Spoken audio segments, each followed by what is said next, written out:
కూడా నేను నా యొక్క కోపాన్ని ఇంట్లో వాళ్ళని చూపించి ఇది ఇంట్లో కూడా కొన్ని రోజులు గర్భిణిగా ఉంటాం.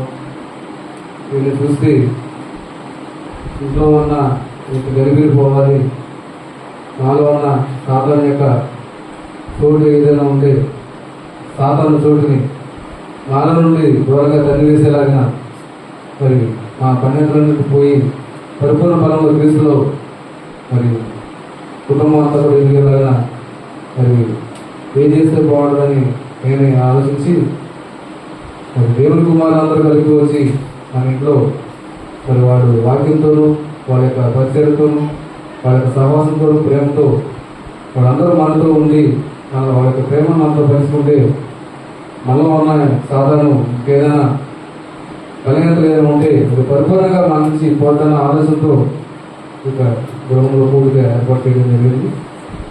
మా అందరి గురించి కూడా ప్రార్థన చేయండి. పిల్లల గురించి, నా గురించి, ముఖ్యంగా దాని గురించి కూడా నాకు ఆరోగ్యం బాగుంటలేదు. నాకేమో మొదటి కూడా బాగా ఎక్కువ చేసింది. ఒకసారి నేను ఏం చేసినా కూడా నాకే తెలియదు. జీవితంలో ఎప్పుడు కూడా అలాంటి మధ్యవరకు నేను కూడా చూడలేదు. అది ఏ కాలం వస్తుందో తెలియలేదు. చాలా భయంకరంగా ఒక్కోసారి అది నన్ను చాలా ఒత్తిడి గురి చేస్తున్నట్టు కూడా. కాబట్టి ప్రతి విషయాల్లో కూడా నన్ను ఎక్కువగా లోకంలో ఎక్కువ శాతం వాక్యం చదవకుండా, ప్రార్థన చేయకపోకుండా, మరి దేవుని యొక్క సోదరులతో కలవకుండా, మాట్లాడకుండా లోకంలో ఎక్కువ గడపడం వల్ల ఇదైతే జరిగిందని నేను అనుకున్నాను. కాబట్టి వీటన్నిటినీ నేను జయించి క్రీస్తులో క్రీస్తు యొక్క సోదరులు మరి ఐక్యంగా ఎదుటకు నేను నా కుటుంబం బలపడడానికి కారణం ఏంటంటే వింటే మనందరినీ పిలిచి మా ఇంట్లో కూడిక ఏర్పాటు చేసుకొని, అలాగే ఈ యొక్క కూడికే కాకుండా ప్రతి అనుదినము కూడా ఇలాంటి సహవాసం మనతో కలిసి ఉన్నట్టుగా మనం ఉండి ప్రభువులు ఎక్కువగా అనుదినము మరియు నేను కుటుంబంతో సహా పనిచేసుకొని బలంగా ఎదగడానికి నా గురించి, కుటుంబం గురించి ప్రార్థన చేస్తారనే ఉద్దేశంతో ఒక చిన్న కూడిక ఏర్పాటు చేయడానికి సోదరులందరూ వచ్చి ఎంతో దూరం నుంచి వచ్చి మరి మీ యొక్క ప్రేమ సహవాసం తీసుకుని మనం ఆనందిస్తున్నాం. అందరికీ ధన్యవాదాలు.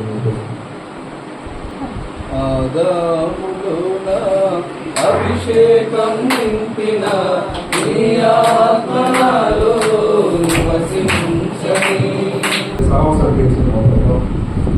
దేవుని కొరకు, దేవుని బిడ్డల కొరకు ఆపత్రయపడే ప్రజలు చాలా కొద్దులని మాత్రమే ఉంటారని మీరు చెప్పారు. ఎవరైతే గొర్రెపిల్లకి జీవ గ్రంథంలో పేర్లు రాయబడిన వారు ఉన్నారో వారు మాత్రమే కలుసుకోవడానికి, వారు మాత్రమే సహవాసం చేయడానికి, వారు మాత్రమే ఐక్యతతో ఉండడానికి ఇష్టపడతారని మీరు చెప్పారు మా ప్రభుత్వం. దాన్ని చూసే మరి దావీదు పలికారు, సహోదరులు ఐక్యత కలిగి ఉండడం ఎంత మేలు, ఎంత మనోహరం అని చెప్పారు మా ప్రభుత్వం. నిజంగా అది ఎంత అనుభవిస్తే మాట దావీదు చెప్పి ఉండాలి. సహోదరులు కలిసి మరి ఐక్యత కలిగి ఉండ ఎంత మేలు, ఎంత మనోహరం. నిజంగా గొప్ప మాటగా ఉంది మా ప్రభుత్వం. కాబట్టి సహోదరుడు కుటుంబంతో అనగా పరలోక కుటుంబంతో కలుసుకోవడానికి ఎంతో ఆసక్తితో ఏర్పాటు చేసిన ఈ కార్యక్రమం బట్టి మీకు దీవించండి, బలపరచండి. మీకు మరింత దగ్గరగా రావడానికి సహాయం చేయండి. సిస్టర్ కూడా దీవించండి. మరి ముగ్గురు కుమారులు బిడ్డలను ముగ్గురిని కూడా దీవించి ఆశీర్వదించండి, బలపరచండి. అదేవిధంగా ఈ కార్యక్రమంలో పాల్గొన్న ప్రతి ఒక్కరు కూడా మీరు దీవించి, మీరు ఆశీర్వదించి జరగబోయే కార్యక్రమాన్ని మీరే అధ్యక్షులుగా ఉండి నడిపించి మేము మా ఘనత ప్రభావం పొందుతున్నామని వారు మోసగించి క్రీస్తు ప్రణామం నామంలో ఈ ప్రాంతాలను నడిపించినారు.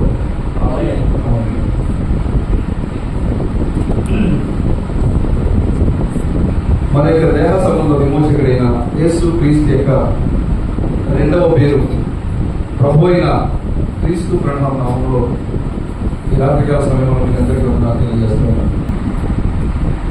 చాలా సంతోషము.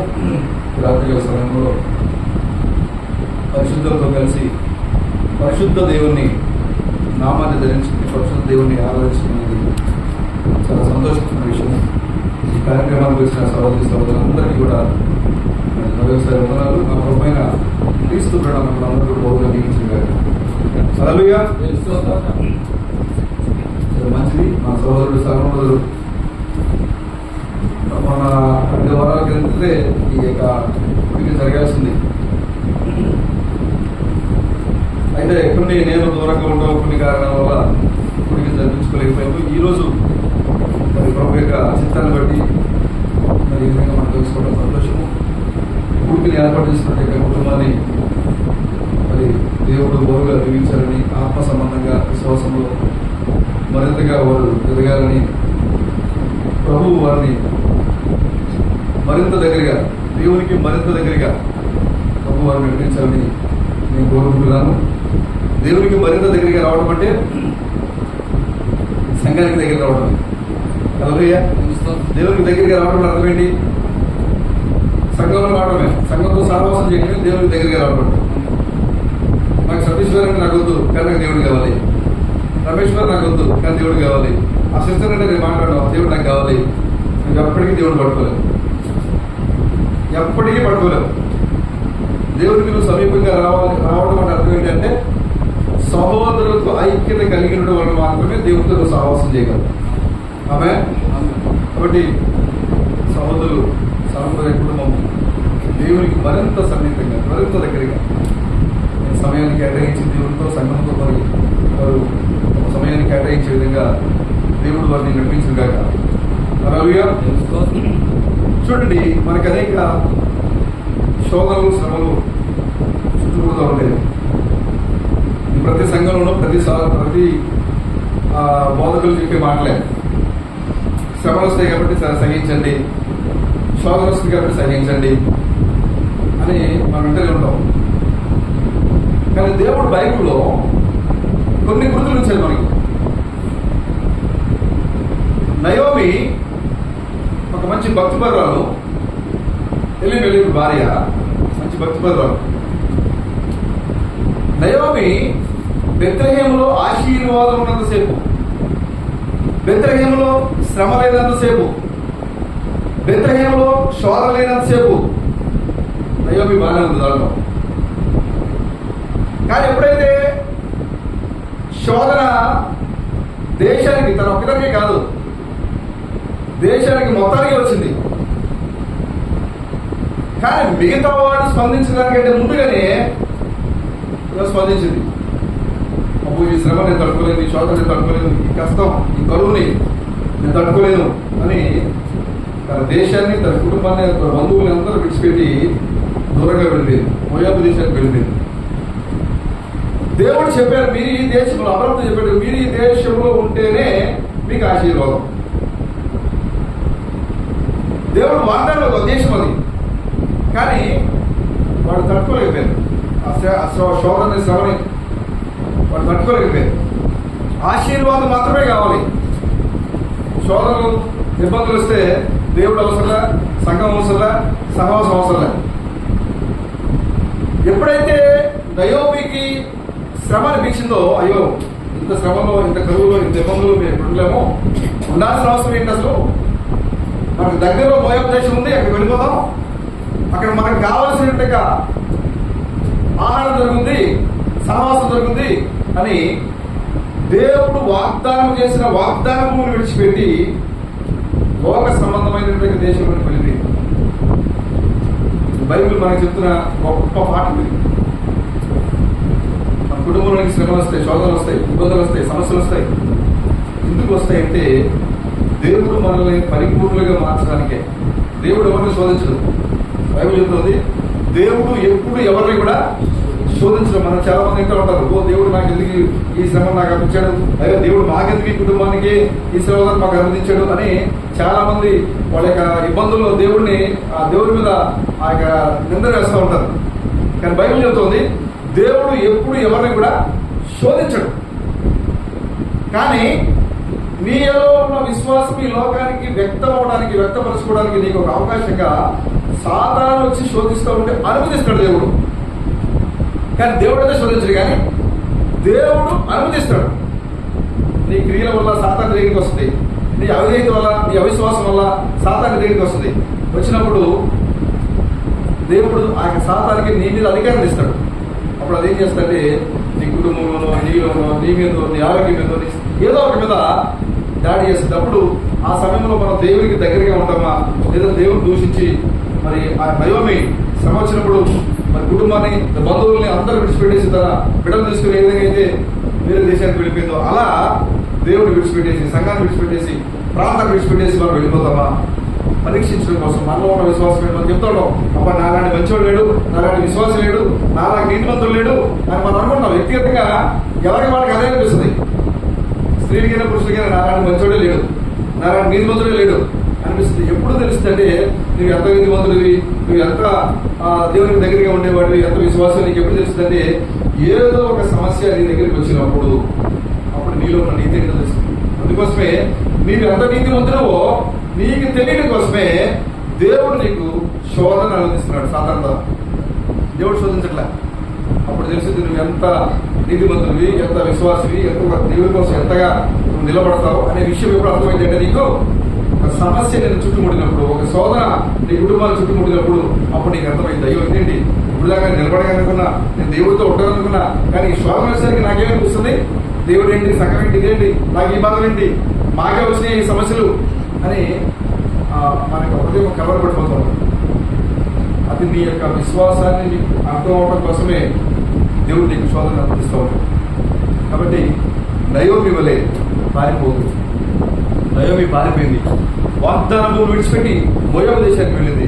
అక్కడికి వెళ్ళిన తర్వాత కొన్ని రోజులు సుఖ సంతోషాలతో ఉంది, చాలా ఆనందంగా ఉంది. మోయాబు దేశంలో ఎంత ఆనందంగా ఉందంటే వాడు చుట్టుపక్కల వాళ్ళు చూసి మా కుమార్తెల్ని మేము నయోమి కుమారులకు ఇచ్చే పెళ్లి చేస్తాం అని ఆమె యొక్క నయోమి యొక్క దాన్ని ఏమంటారు కలుసుకునే విధానం, నయోమి యొక్క కలగలుగుతనము ఇవన్నీ చూసి మోయాబు స్త్రీలు ఇద్దరిని తన కుమార్తెకి ఇచ్చి పెళ్లి చేసింది. అంతగా కలిసిపోయింది. కానీ చివరికి ఏమైపోయింది అంటే భర్త చనిపోయాడు, పెద్ద కుమారుడు, చిన్న కుమారుడు, ముగ్గురు చనిపోయాడు. అమంటా ఉంది నన్ను మీరు నయోమి అని పిలువద్దు, నన్ను మీరు ఏమైనా పిలవమని చెప్తుంది, మారా అని పిలవండి. నా జీవితం అంతా చేదైపోయింది. దేవుడు నన్ను ఎందుకో సోదరికి చేదిగా అనుమతించాడు. దేవుడు నా జీవితం అంతా చేదే. నేను మొదటి కోసం పరిగెట్టి వచ్చి అక్కడికి, నేను మొదలపోలేదు. నా జీవితంలో ఏముంది, చేదు చేసింది. నన్ను మారాలని పిలవండి అని అడిగి మరి పిలిపిస్తున్నాను. కారణము శోధన తన కుటుంబాన్ని తాకినప్పుడు నిలబడలేకపోవడం, సమస్య తన కుటుంబాన్ని తాకినప్పుడు నిలబడలేకపోవడం, అయ్యో నాకే వచ్చింది, నాకే జరుగుతుంది, నన్నే అన్నారు, నాకే జరిగింది అనేది ఎప్పుడైతే నువ్వు వ్యక్తిగతంగా తీసుకుంటావో విశ్వాసంలో నేను బలహీనపరచడానికి సాధన చూస్తున్నావు. ఎప్పుడైతే నువ్వు వ్యక్తిగతంగా సతీశ్వర్ నన్నే టార్గెట్ చేశాడు, రమేశ్వర్ నన్నే టార్గెట్ చేశాడు, నా గురించే తిరుగుతున్నాడు, నా గురించే మాట్లాడుతున్నాడు అని ఎప్పుడైతే ఒక వ్యక్తిని నువ్వు వ్యక్తిగతంగా టార్గెట్ చేసి చూస్తావో అప్పుడు నీ విశ్వాసం బలహీనపరచబడినట్లే. నువ్వు విశ్వాసం సరిగా లేనట్టు లెక్క. పరిశీలన చేసుకోవాలి. నయోమిలాగా పారిపోవద్దు. నీకు శోధన రావాలి, వచ్చినప్పుడు నువ్వు నిలబడగలవా లేదా అనేది నీకు తెలుస్తుందట. కాబట్టి ప్రతి కుటుంబంలో ప్రతి వ్యక్తికి వ్యక్తిగతంగా శోధన అనేది, సమస్య అనేది అనుమతించబడుతుంది. కాబట్టి నయోమి వెళ్ళి పారిపోయి మీరు మీ ఆత్మీయ జీవితం కోల్పోవద్దు. మీరు నిలబడండి. అది ఎలాంటి సమస్య అయినా సరే మీ పక్షాన పోరాటం చేయడానికి దేవుడు మీ పక్కనే నిలబడ్డాడు. అలాగే ప్రభుకి స్తోత్రం కలుగుగాక. కాబట్టి రాత్రికాల సమయంలో మీరు కూర్చున్న సహోదరులకు కూడికి ఏర్పడుతున్న నాకు సహోదరుడు సార్వజనిక వ్యక్తిగతంగా నేను చెప్పేది ఏంటంటే శోధనలు, సమస్యలు రావాలి, వస్తాయి. సమయంలో నయోమి వలె విడిచి పారిపోవద్దు. నువ్వు అక్కడే నిలబడాలి. అబ్రాహాము వలె నువ్వు అక్కడే నుంచోవాలి. అబ్రాహాము అందరూ ఏం చేశారు, ఎగదాలు చేశారు, కానీ అబ్రాహాము అక్కడే నిలబడన్నాడు. అవమానించారు, కానీ అక్కడే నిలబడన్నాడు. ఉత్తర భూమిలో నిలబడుతున్నాడు. కాబట్టి అబ్రాహాము విశ్వాసులకు తండ్రి అయ్యాడు. కాబట్టి సమస్యలు వచ్చినప్పుడు, శోధనలు వచ్చినప్పుడు, ఇబ్బందులు వచ్చినప్పుడు కలవరపడద్దు. మీ హృదయాన్ని కలవరపడనివ్వండి. ప్రభు మీకు తోడుగా ఉన్నాడు. హల్లెలూయా. కాబట్టి మన సహోదరు సర్వ కుటుంబాన్ని, సిస్టర్ని మరి వారందరూ కూడా దేవుడు బాగా బలపరిచి విశ్వాసంలో మరింతగా కనిపించిన కాక ఆమె మీరందరూ కూడా సహోదరు కుటుంబం కోసం వ్యక్తిగతంగా ప్రార్థన చేయండి. మీరంతా చేస్తారని కూడా నమ్ముతున్నాను. ఆమె పరిశుద్ధ గ్రంథం నుంచి మనం కొన్ని మాటలు చూద్దాం. పరిశుద్ధ గ్రంథం చదవబడుతుండగా మనం లేచి నిలబడదాం. నిర్గమాకాండము 2వ అధ్యాయము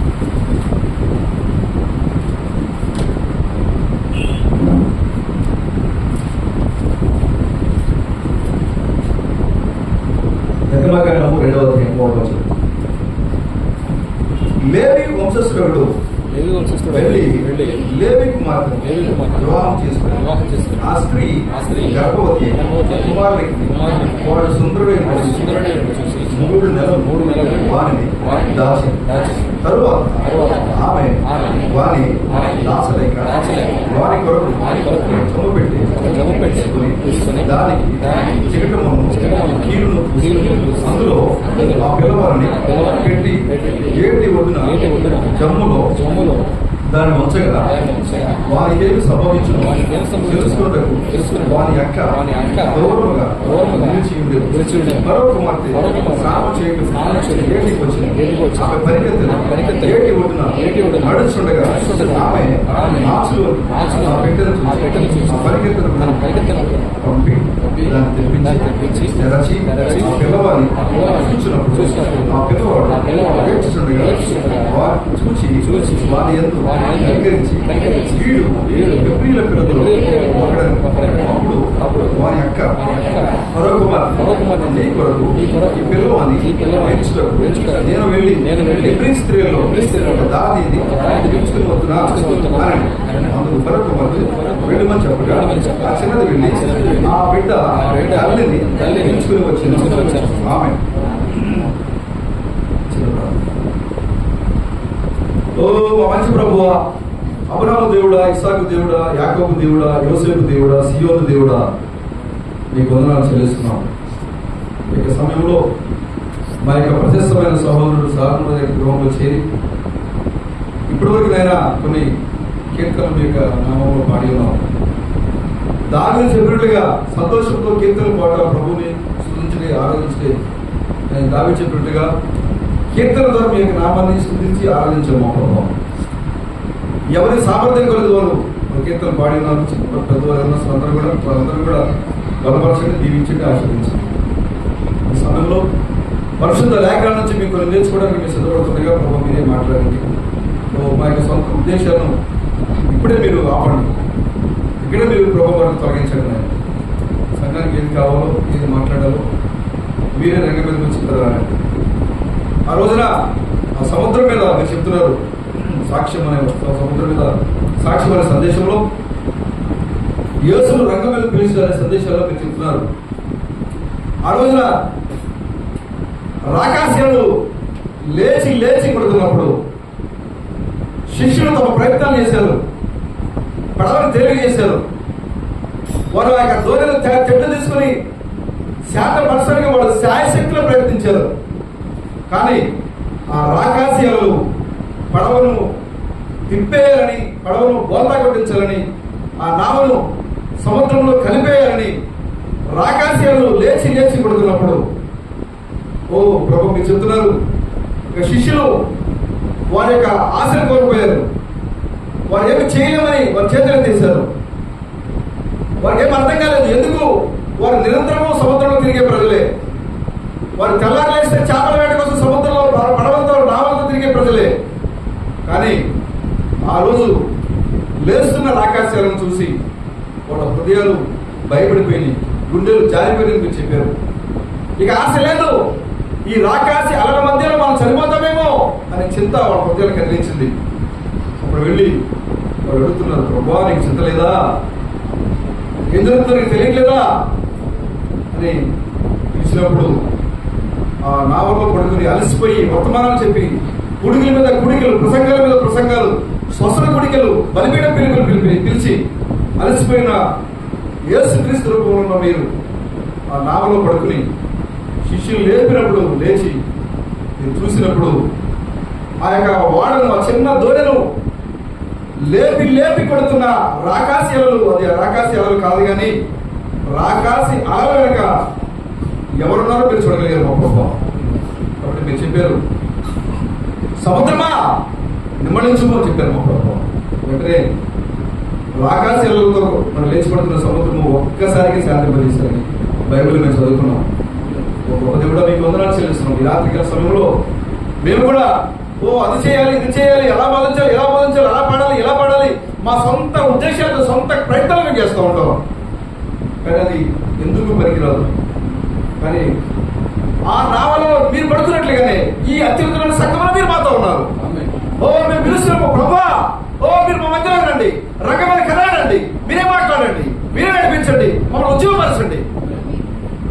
విషయాలు మరుగుపరచండి. మీరే నడిపించి మాట్లాడండి ప్రభు. ఆకాశాలను గద్దించిన నెమ్మదిపరిచినటువంటి దేవుడు ఈ రాత్రికి ఇంకా సజీవుడిగా ఉన్నాడు ఆయన. కాబట్టి మా ప్రభు మీరు మాతో ఉండి నడిపించండి, బలపరచండి.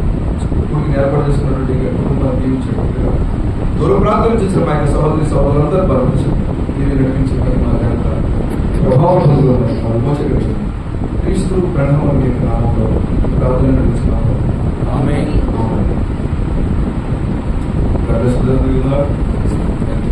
కూర్చున్నాం.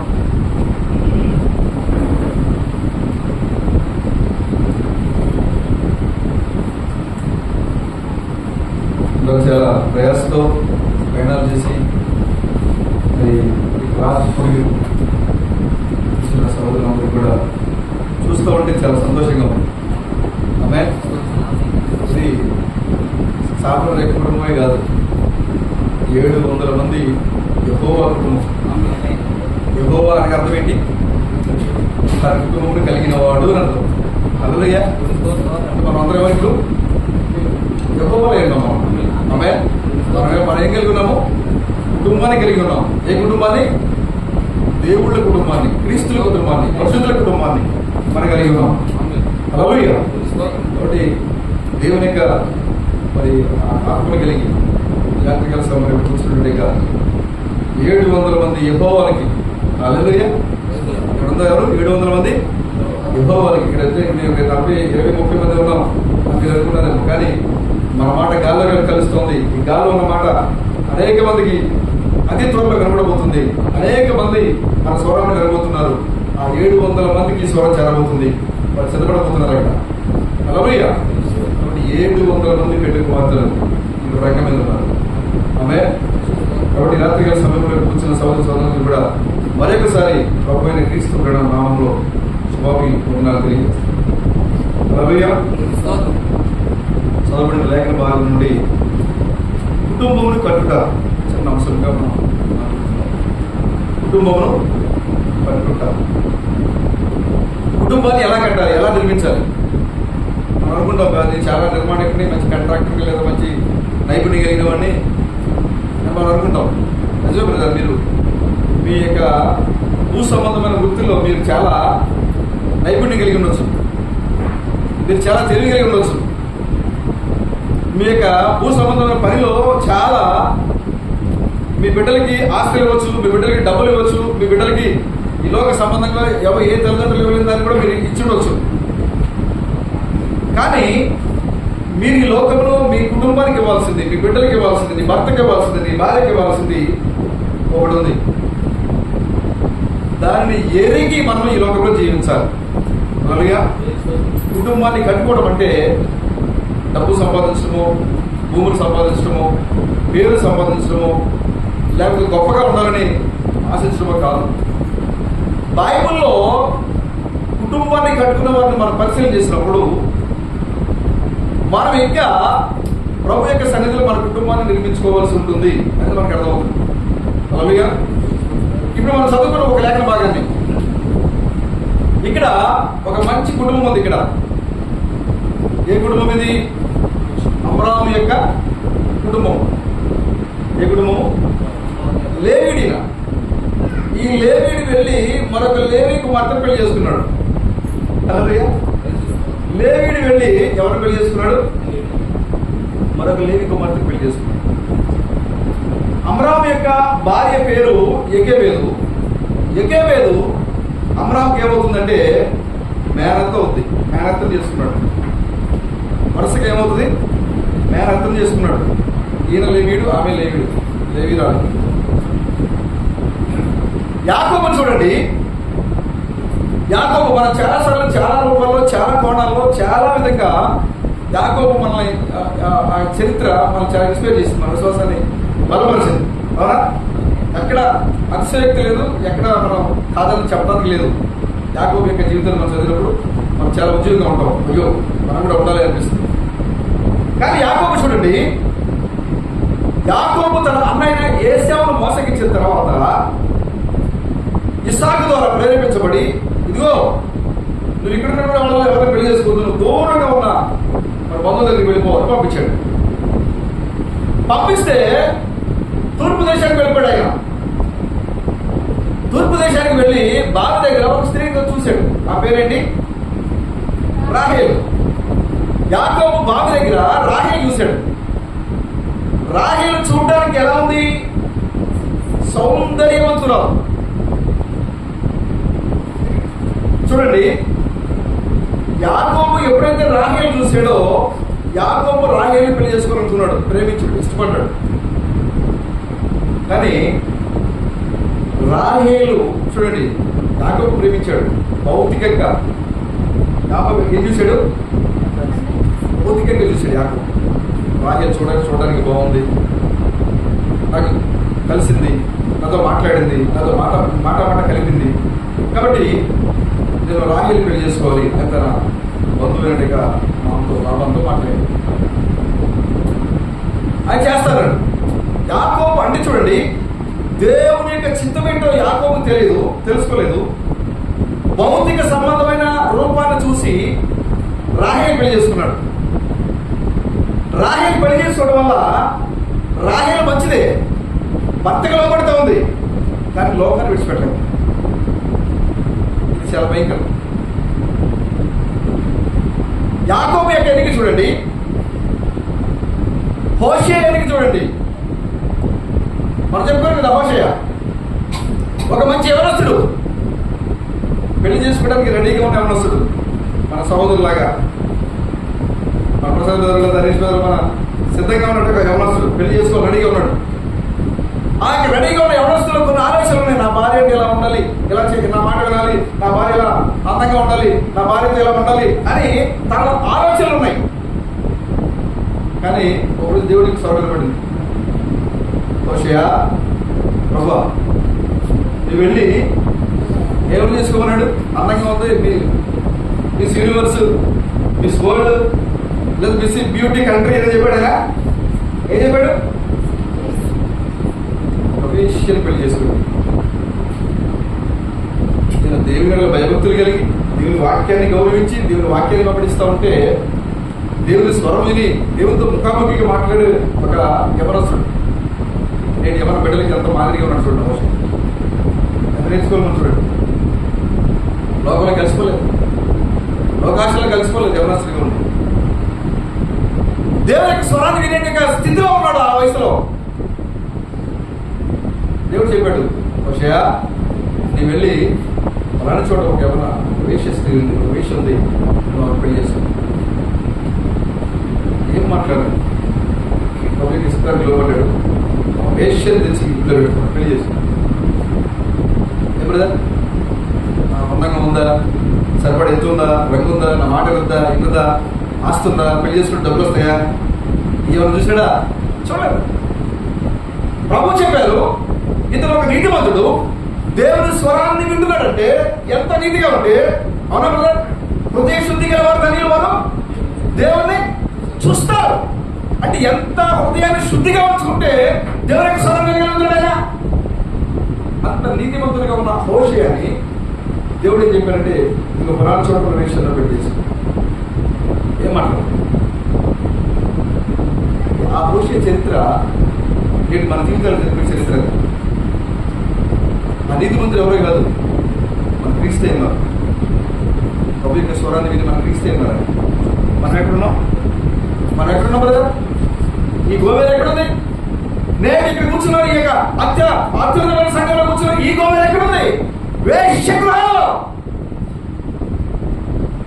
ఓ సమస్తాన్ని విడిచిపెట్టాలి, లోకాలు కలిసిపోయి, ఓ తన శరీరాన్ని అమ్ముకొని పడుకు పూర్తి చేసుకున్నట్ట వేశ్య ఉంది, వేశ్యగా ఉంది. ఆ హోషేయ ఎందుకు వచ్చాడు? ఎవరి మాట ఇది? దేవుని మాట వచ్చాడు మీ దగ్గర.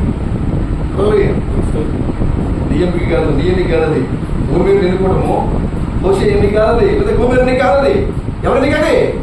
దేవుని ఎన్నికది. ఎప్పుడైతే దేవుడు చెప్పాడో హోషేయకి, హోషేయ ఏం ఆలోచించలేదు. ప్రభు నేను ఎట్లా ఎంత నీతిమంతిగా ఉన్నాను కదా, నన్ను వేషం చేసుకోమంటావా అని అడగలేదు. వెళ్ళిపోయిన ప్రభుకి చిత్తంలో పడ్డాడు. వెంటనే వెళ్ళి గోమేరుని పెళ్లి చేసుకున్నాడు, తెచ్చి పెట్టుకున్నాడు. అంత అవమానిస్తున్నారు. ఏంట్రా కళ వేస్తే బయట వెళ్ళేవాడు నీతిమంత్రిగా ఉంటాడు కదా, మనందరికి చక్కగా మంచి మంచి వాక్యాలు చెప్తుంటాడు కదా, ఎలా ఉండాలి అలా ఉండాలి, ఎలా చేయాలి అలా చేయాలి, మంచి బాధను ఎన్నుకోవాలి, మీరు దేవుని మీద ఆధారపడాలి మనకి చెప్తూ ఉంటాడు కదా. కానీ ఏం చేశాడు?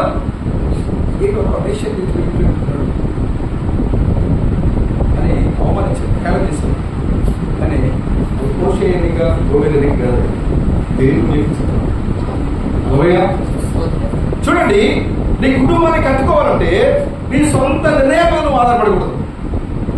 దేవుడు ఏదైతే నీకు సెలవిస్తున్నాడో, దేవుడికి ఏదైతే నీకు హెచ్చరిక చేస్తూ ఉన్నారో, నీకు ఏది అవసరమో దాన్ని, అది కుమారులే కావచ్చు, కుమార్తె కావచ్చు, భర్తే కావచ్చు, భార్య కావచ్చు, నీకు చివరికి బైబిల్ చెప్తుంది నీకు నీ దగ్గర ఏ స్నేహితుడు ఉండాలో కూడా చాలా జాగ్రత్తగా ఆలోచించాలి.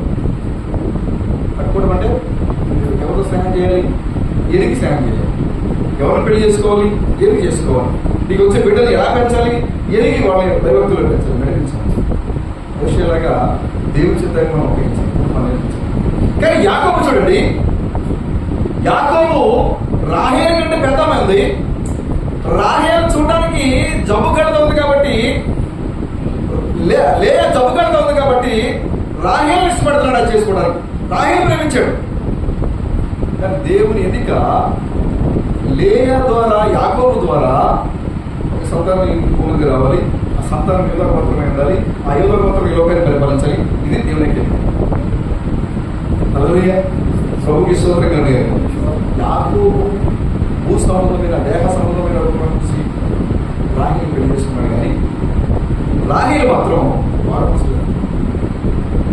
హోషేయ దేవుని స్వరాన్ని విని గోమెరుని వ్యభిచార వృత్తిలో ఉన్న గోమెరుని చిన్న పెట్టుకున్నాడు. కానీ ఈ యొక్క హోషేయ ఎప్పుడైతే తన పనిని బయటకు వెళ్ళాడో, మరలా ఇక్కడ కూర్చొని ఇంట్లో ఉన్న గోమెరు ఇద్దరు పిల్లగైన తర్వాత భర్తను విడిచిపెట్టేసి ఆమె అనుకుంటా ఉందట, నేను మరలా తిరిగి నా పాత వృత్తులకు వెళ్ళిపోతాను, నేను మరలా నా ప్రాంతానికి వెళ్ళిపోతాను నేను అని గోమెరు మరలా నిర్ణయం చేసింది. 4 బిడ్డలు కొట్టేశారు. రోజు నాకు గుర్తొచ్చింది, నా పాత జీవితం అంతా గుర్తొచ్చింది. అయ్యో అక్కడ నేను ఎంత ఆనందంగా ఉండేదని, ఎంత సంతోషంగా ఉండేది. అసలు నాకు ఈ కుటుంబ బాధ ఏంటి, పిల్లలేంటి, నాకు ఈ గోళ ఏంటి, అసలు నా మీద బాధ పెత్తనం చేయడం ఏంటి, ఏమేంటి, నాకు అసలు నేను స్వేచ్ఛగా ఉంటాను కదా. కాబట్టి నేను మళ్ళీ తిరిగి నేను వెళ్ళిపోవాలి అని ఒక తలంపు వచ్చింది. అనుకున్న తడుగా బిడ్డలు విడిచిపెట్టేసింది, కుటుంబాన్ని విడిచిపెట్టేసింది, భర్త లేదు చెప్పకుండానే ఇంట్లోంచే బయలుదేరి వెళ్ళిపోయింది బాధ. ఎంత ఎంత డిఫరెన్స్ చూడండి. హోషేయ తన కుటుంబాన్ని కట్టుకున్నాడు. హోషేయ తన కుటుంబాన్ని ఏం చేస్తున్నాడు, కట్టుకున్నాడు. వెళ్ళిపోయింది భార్య విడిచిపెట్టేసి వెళ్ళిపోయింది. ఆయన వేష గృహానికి వెళ్ళిపోయింది. ఇంటికి వచ్చాడు, చూస్తే ఇద్దరు చిన్నపిల్లలు ఇంట్లో కూర్చొని ఉన్నారు. అడిగాడు, మమ్మీ ఏది? మమ్మీ లేదు డాడీ, ఉదయం వెళ్ళిపోయింది. లేదు మీరు ఇద్దరే ఉన్నారా? ఎక్కడికి వెళ్ళిపోయింది తెలియదు. పిల్లలకి భోజనం పెట్టాడు, పిల్లలు పడుకోబెట్టాడు. మీరు ఇక్కడే ఉండండి, పడుకోండి, నేను ఇక్కడే వస్తాను మమ్మీ తీసుకొని. బయలుదేరి వీధిని తిరుగుతున్నాడు. గోమెరు గోమెరు గోమెరు గోమెరు అని ఓ ప్రాంతంలో తిరుగుతున్నాడు. ఎక్కడ తిరిగి ఒక శబ్దం కూడా ప్రతిధ్వనించట్లేదు. హోషేయ ఇక్కడే ఉన్నా అని శబ్దం పడలేదు. రాత్రి బ్రిడ్జ్ దాటి ఆ వేషలు ఉండే ప్రాంతానికి వెళ్ళాడు. ఒకటి తిరిగి తన ప్రాంతంలోకి వెళ్ళిపోయిందా చూద్దాం అని రాత్రి బ్రిడ్జ్ దాటి ఆ అడవి ఉన్నటువంటి కాళ్ళకి పిలుస్తున్నాడు. గోమెరు గోమెరు అని పిలుస్తున్నాడు. అవట్లేదు.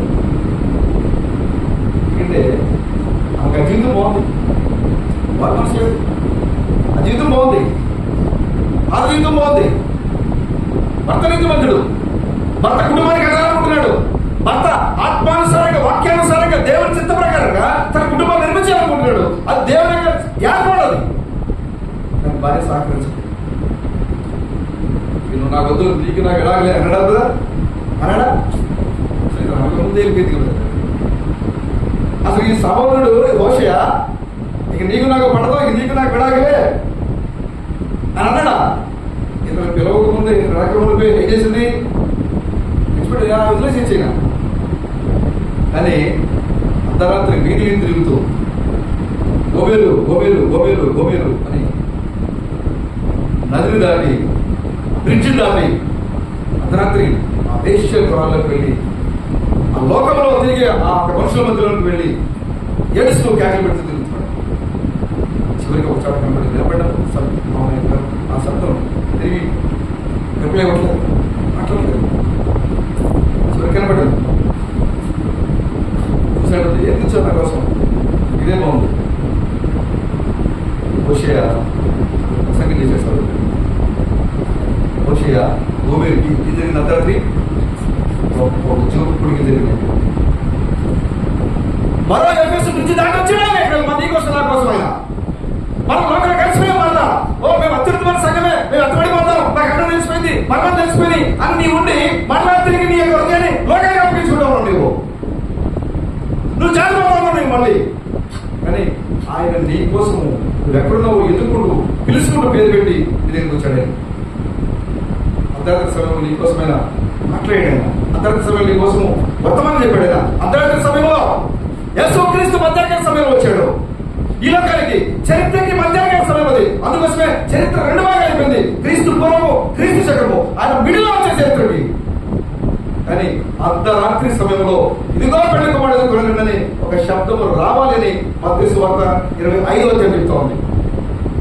కాబట్టి ఆ హోషేయ తన భార్య కోసం ఏ విధంగా అయితే అర్ధరాత్రి సమయంలో ఆ యొక్క వీధులు దాటి వెతుకుంటే విధంగా తన భార్య కోసం వెళ్ళాడు, ఈ యొక్క చివరికాల సమయంలో, ఈ అర్ధరాత్రి సమయంలో, ఈ మానవ జాతికి అర్ధరాత్రి సమయంలో దేవాది దేవుడు హోషేయ దేవుని స్వరాన్ని వినే ఎవరి నీతిమంతుడు తన భార్య వెతుకుంటూ ఈ లోకానికి వచ్చాడు. ఎందుకంటే తన కుటుంబాన్ని కట్టుకోవడానికి తన భార్య మాట వినట్లా అయినా వచ్చాడు. మన మాట వింటాం కదా, దేవుని మాట వింటామా? వినట్లేదు. ఒకరు కలిసిపోతున్నాం, భూ సంబంధమైన కార్యాలతో మనం వెళ్ళిపోతాం. కానీ హోషేయ వెనకపోయినా సరే తన భార్య కోసం వచ్చాడు. క్రీస్తు నీకోసం నా కోసం వచ్చాడు. ఎందుకంటే ఒక కుటుంబం కట్టబడుతుంది, పరలోక సంబంధమైన కుటుంబం అది కట్టబడుతుంది. ఆ కుటుంబం నిన్ను నన్ను భాగస్వామ్యం చేయడానికి ఈ లోకానికి వచ్చాడు. హల్లెలూయా. సరే చూడండి, ఈ యొక్క ఎకేబేదు అమ్రాము ఇద్దరు కూడా భార్య భర్తలు. అమ్రాము పగలంతా కూడా ఐగుప్తు యొక్క బానిసత్వ బతుకులో, ఐగుప్తు యొక్క పనుల్లో అమ్రాము గడుపుతూ ఉంటే భార్య ఎకేబేదు ఇంటి దగ్గర ఉండి తన బిడ్డలకి ఏం చెప్తా ఉంది? వాక్యాన్ని బోధించి క్రమశిక్షణ నేర్పుతా ఉంది. భర్త బయట పనిచేస్తూ కుటుంబానికి కావాల్సిన శ్రమని వాళ్ళు దోపిడీ చేస్తున్నారు అక్కడ. అయినా కూడా ఏది అవసరం ఉందో అది పట్టుకుని వచ్చి తన భార్యతో తన కుటుంబానికి వెళుతూ ఉన్నాడు.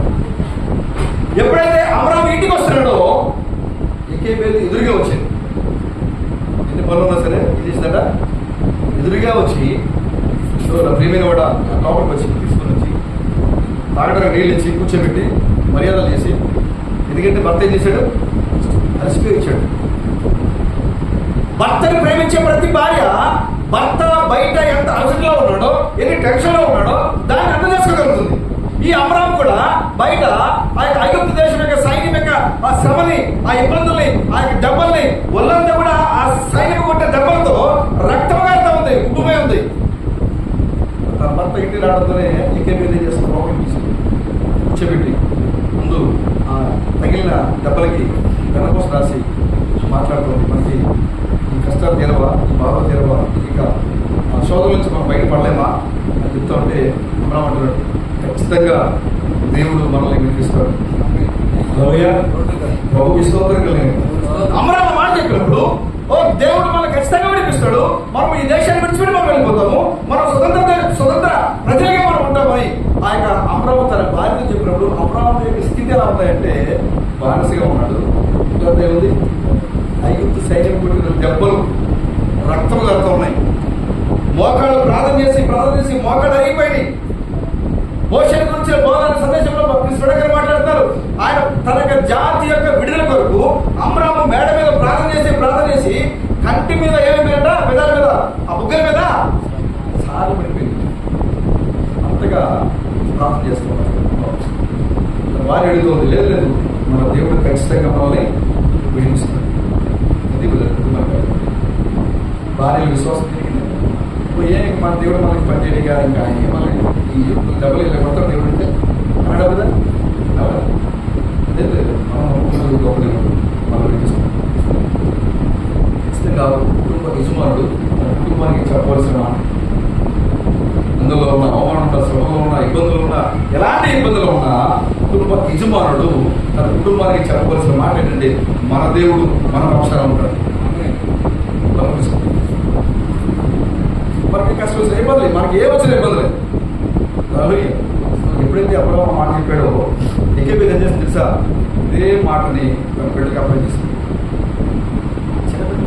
మిరియాము ఎన్ని సంవత్సరాలు? 4 సంవత్సరాలు. ఆరోనికి ఎన్ని సంవత్సరాలు? 3 సంవత్సరాలు. ఇంకో బాబు ఉంటాడు, అతనికి ఎన్ని సంవత్సరాలు? 3 నెలలు. 3 నెలలు. చూడండి, మంచి భార్య భర్తలు, మంచి అక్క తమ్ముడు ఎవరు? మిరియాము, అహరోను, మోషే. ఇది యొక్క చరిత్ర. ఈ కుటుంబాన్ని వాళ్ళు ఎలా నిర్మిస్తున్నాడంటే వాళ్ళు శ్రమంలో ఉన్నా కూడా, ఇబ్బందుల్లో ఉన్నా కూడా, బానిసగా ఉన్నా కూడా దేవుని నమ్మే విషయంలో వాళ్ళు ఎక్కడా కూడా జారిపోలేదు. ఈ యొక్క తల్లి ఎకేబేదు తన బిడ్డలకి వాక్యం బోధిస్తుంది.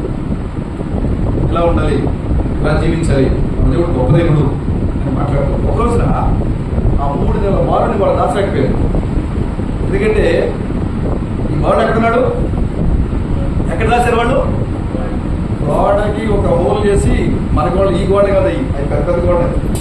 ఈ గోడ అయితే మనకు 4 నెలలు 9 నెలలు పెడతాం మనం ఇక్కడ. కానీ అవి పెద్ద పెద్ద గోడ. దాంట్లో హోల్ చేసి దాంట్లో పెట్టించాడు.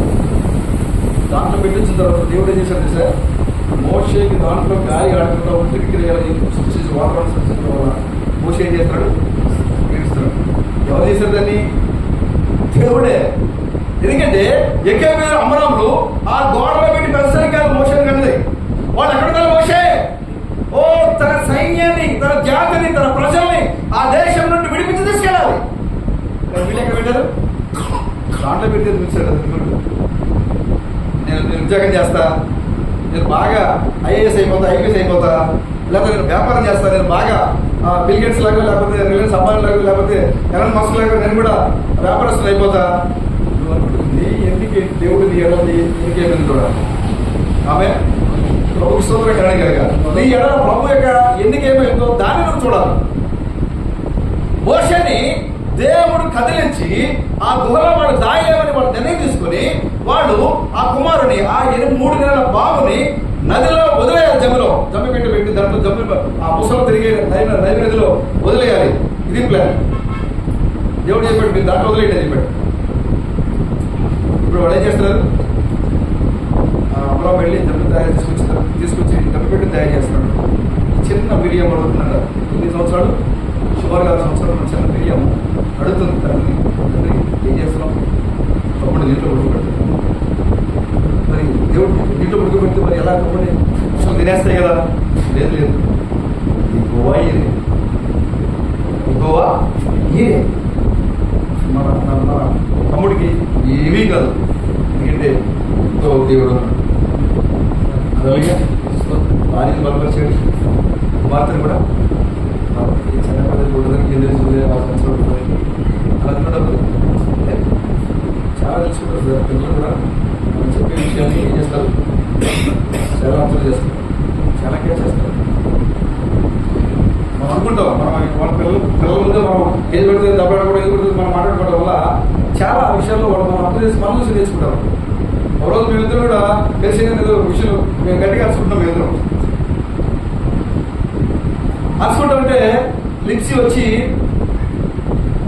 వాడు అమ్మతో చెప్తున్నారు, అమ్మ చెప్పలా. మీరు ఎందుకు అరుచుకుంటారు? నేను మా ఫ్రెండ్కి ఏం చెప్పాను తెలుసా అని చెప్పింది.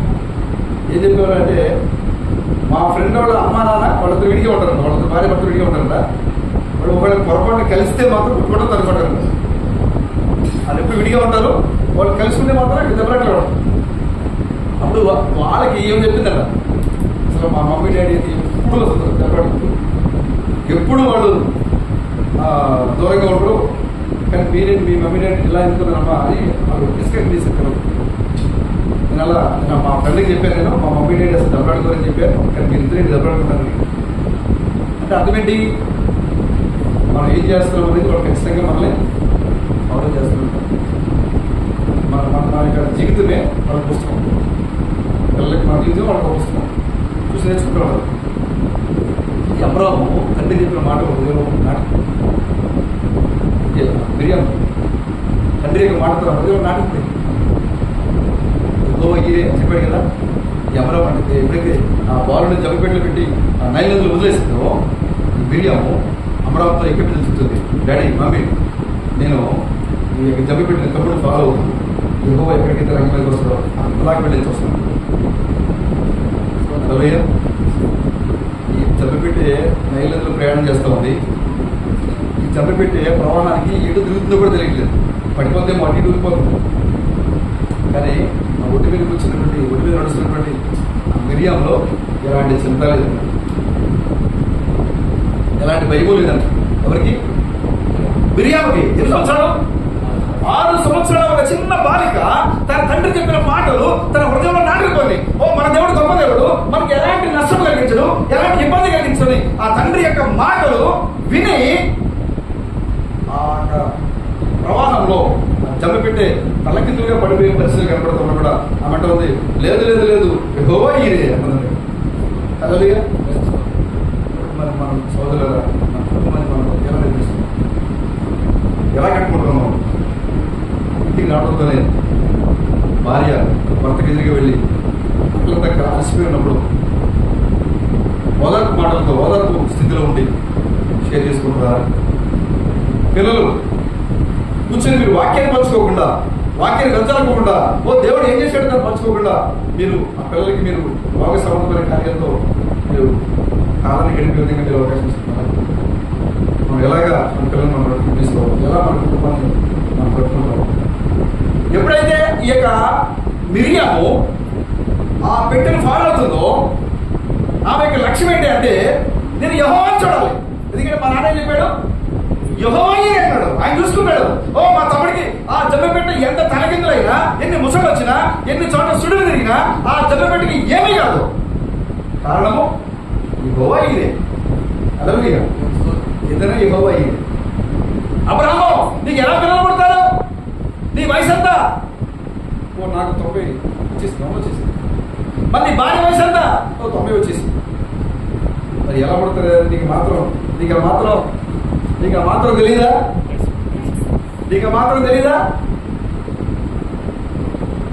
అప్పటికే నీ భార్యలో ఉన్నటువంటి ఆ యొక్క ఆ సంతానోత్పత్తి యొక్క క్రమం ఆగిపోయింది. ఎలా పుడతారు? చూడ ఉన్నవే అబ్రాహాము అంటాడు, నాకు తెలియదు ఎలా పుడతారు. ప్రభు నాకు చెప్పాడు, యెహోవా ఈరే, నేను చూసుకుంటాడు, ఆయన చెప్పాడు, నేను నమ్ముతున్నా. ఆమేన్. హల్లెలూయా. ఈ మిరియాము కూడా తండ్రి చెప్పాడు, ఆ తండ్రి చెప్పినప్పుడు మాట ఫాలో అవుతూ, ఆ జంపిడిని ఫాలో అవుతూ వెళ్తా ఉంది మిరియాము. ఎవరిమే? మోషే యొక్క ఆ జంపిడిలో ఉండేవారు ఇజ్రాయేలు 6 లక్షల కాల్బలము 8 లక్షల మంది ఇజ్రాయేల్ ప్రజలు, స్త్రీలు, పిల్లలు కలిపి ఇజ్రాయేల్ ఐగుప్తు దేశం నుంచి బయటకు వచ్చే 8 లక్షల మందికి ఆయన విమోచకుడు. ఐగుప్తు దేశపు దేవుడు ఆయన, ఫరో దేవుడు ఆయన. ఎక్కడున్నాడు బ్రదర్? జమ్మపెట్టులో ఉన్నాడు. ఆయన ఎవరైనా ఫరోకి దేవుడు ఆయన. దేవుడు ఆయన అంటున్నాడు, ఫరోకి దేవుడు. మోషే నువ్వు ఫరో దేవుడు నువ్వు. ఆ ఫరో దేవుడు, ఐగుప్తు దేవుడు జమ్మపెట్టులో ఓ చుట్టబడి ఆయన ప్రేమ చేస్తూ ఉన్నాడు. అక్క అతనికి కాపలాగా వస్తాడు. ఎంతమంది సహోదరి కదా, ఎంతమంది సహోదరి? తన తమ్ముడు ఎటు వెళ్తున్నాడు, తన తమ్ముడు ఏమవుతున్నాడో, ఎటు పక్క వెళ్తున్నాడో అని అక్క ఆ తమ్ముడి యొక్క ప్రవాహాన్ని, ఆ తమ్ముడి యొక్క జమ్మపెట్టు యొక్క వేగాన్ని బట్టి ఆ నైలు నది ఒడ్డున నడుస్తూ పోతాం. చివరికి అంతఃపురంలోకి వెళ్ళింది. రాజకుమార్తె వచ్చింది, బాబు చూసింది. ఆ జబ్బపెట్టు మధ్యలో చిక్కుబడి ఆగిపోయి ఉన్నట్టుగా మోషే దాంట్లో కూడా తెలియాలంటే మోషే ఏం చేయాలి? కేక పెట్టాలి. మోషే బయటకు రావాలంటే ఏం చేయాలి? కేక పెట్టాలి. ఇప్పుడు జబ్బపెట్టులో మోషే బయటకు రావాలంటే ఏం చేయాలి? కేక పెట్టాలి. కాబట్టి జబ్బపెట్టు మధ్యలో ఆ యొక్క రాణికి తెలియాలంటే పెట్టులో పడుకున్న మోషే ఏం చేయాలి? ట్యాగ్ పెట్టాడు దేవుడు, ట్యాగ్ పెట్టించాడు మోసే. వెంటనే ఆ అట్ట బట్టి ఆ వ్యక్తి తీసుకురండి, తీశారు. ఓ ఎదురు పిల్లలు పడ్డారు. వెంటనే ఎవరు? అక్క. తమ్ముడు ఎడల ఎంత బాధ్యత, ఎంత వయసు అంట 6 సంవత్సరాల వయసు. తమ్ముడు ఎడల ఎంత బాధ్యత కలిగిందో చూడండి. ఓ నా తమ్ముడు, మనం సోదరులు ఎలా ఉంటున్నారు? బైబిల్ నీ యొక్క కుటుంబాన్ని ఎలా కట్టుకోమని నిర్ణయించింది, ఎలా కట్టుకోవాలని చెప్తుంది. ఒక భర్త, ఒక భార్య, ఒక అన్న, ఒక తమ్ముడు, ఒక చెల్లి, అక్క లేదా ఆ అక్క, తమ్ముడు, ఇవన్నీ కూడా ఎలా ఉండాలి అనేది బైబిల్ ముందునే బోధించింది. మా అన్నయ్య నాకు అనుకూలంగా ఉంటేనే నేను ఆడితో మాట్లాడతాను, నేను మాట్లాడను. నాకు అనుకూలమైన పనులు చేస్తే అర్థం మాట్లాడతాను, నేను మాట్లాడను. నేను అడిగి మాట ఇస్తేనే అర్థంతో మాట్లాడతాను, నేను మాట్లాడను. దెయ్యం పని చేస్తుంది. నేను దేవుడు కాదు, ఆత్మగా పనిచేస్తుంది. దెయ్యం పని చేస్తుంది. ఓ మా చెల్లి నాకు ఇస్తే లేదా నాకు ఉపయోగపడితే నేను మాట్లాడతా, లేదా నేను ఇస్తా, లేదా నేను చేస్తా. పరిశుద్ధాత్మ కదా, దెయ్యం పాపం. నీ సహోదరులు ఎడలా నీకు ఎప్పుడైతే ఒక విరోధమైన భావం వస్తూ ఉందో, ఒక చేత భావం వస్తూ ఉందో, నీలో దురాత్మ చేస్తూ ఉంది, అప్పుడు నీవు నీ కుటుంబాన్ని సరిగాను కట్టలేవు, సరిగా నిర్మించలేవు. నువ్వు భర్తగా, నీ భార్య, లేదా నీ కూతురు, నీ తమ్ముడుగా, నీ అన్నగా, లేదా నీ అక్కగా, నీ చెల్లిగా, నువ్వు ఎవరైనా ఉన్నావో నువ్వు సాతానికి అవకాశం ఇవ్వకుండా నీ కుటుంబాన్ని నిర్మించావు, కుటుంబాన్ని కట్టుకోవడం. చూడండి, మిరియాము 6 సంవత్సరాల ఒక చిన్న బాలిక తన తమ్ముని మీద ఆసక్తి కలిగి ఉంది, పరిగెట్టింది. ఆ నైలు నది ఒడ్డు మీద అనేక ముసలు తిరుగుతున్నాయి. తన ప్రాణాలు లెక్క చేయదు ఆమె. తన తమ్ముడిని కాపాడాలి, యెహోవా ఈయనే, ఆ చివరి సూచన ఏదైతే ఉందో ఆ సూచన నేను చూడాలి అని పరిగెట్టుకుంటూ వచ్చింది. చివరికి ఎక్కడికి వెళ్ళింది అంటే అంతఃపురంలోకి వెళ్ళిపోయింది. ఒకవేళ ఆ సైన్యం చూస్తే ఏం చేస్తారు? ఎవరు వస్తారు అక్కడికి? రాణి వస్తుంది స్నానం చేయడానికి. రాణి వచ్చే ప్రాంతానికి ఎవరు రాకూడదు, అది రాణి తిరిగే ప్రాంతం అది, కాబట్టి ఎవరు ప్రవేశించకూడదు లోపలికి. కానీ ఈమె తన తమ్ముని కోసం ఏం చేసింది? లోపలికి. నువ్వేం చేస్తున్నావు? నువ్వు ఎలా కట్టుకుంటున్నావు నీ కుటుంబాన్ని, ఎలా నిర్మిస్తున్నావు నీ కుటుంబాన్ని? చాలా ప్రాముఖ్యమైన విషయం.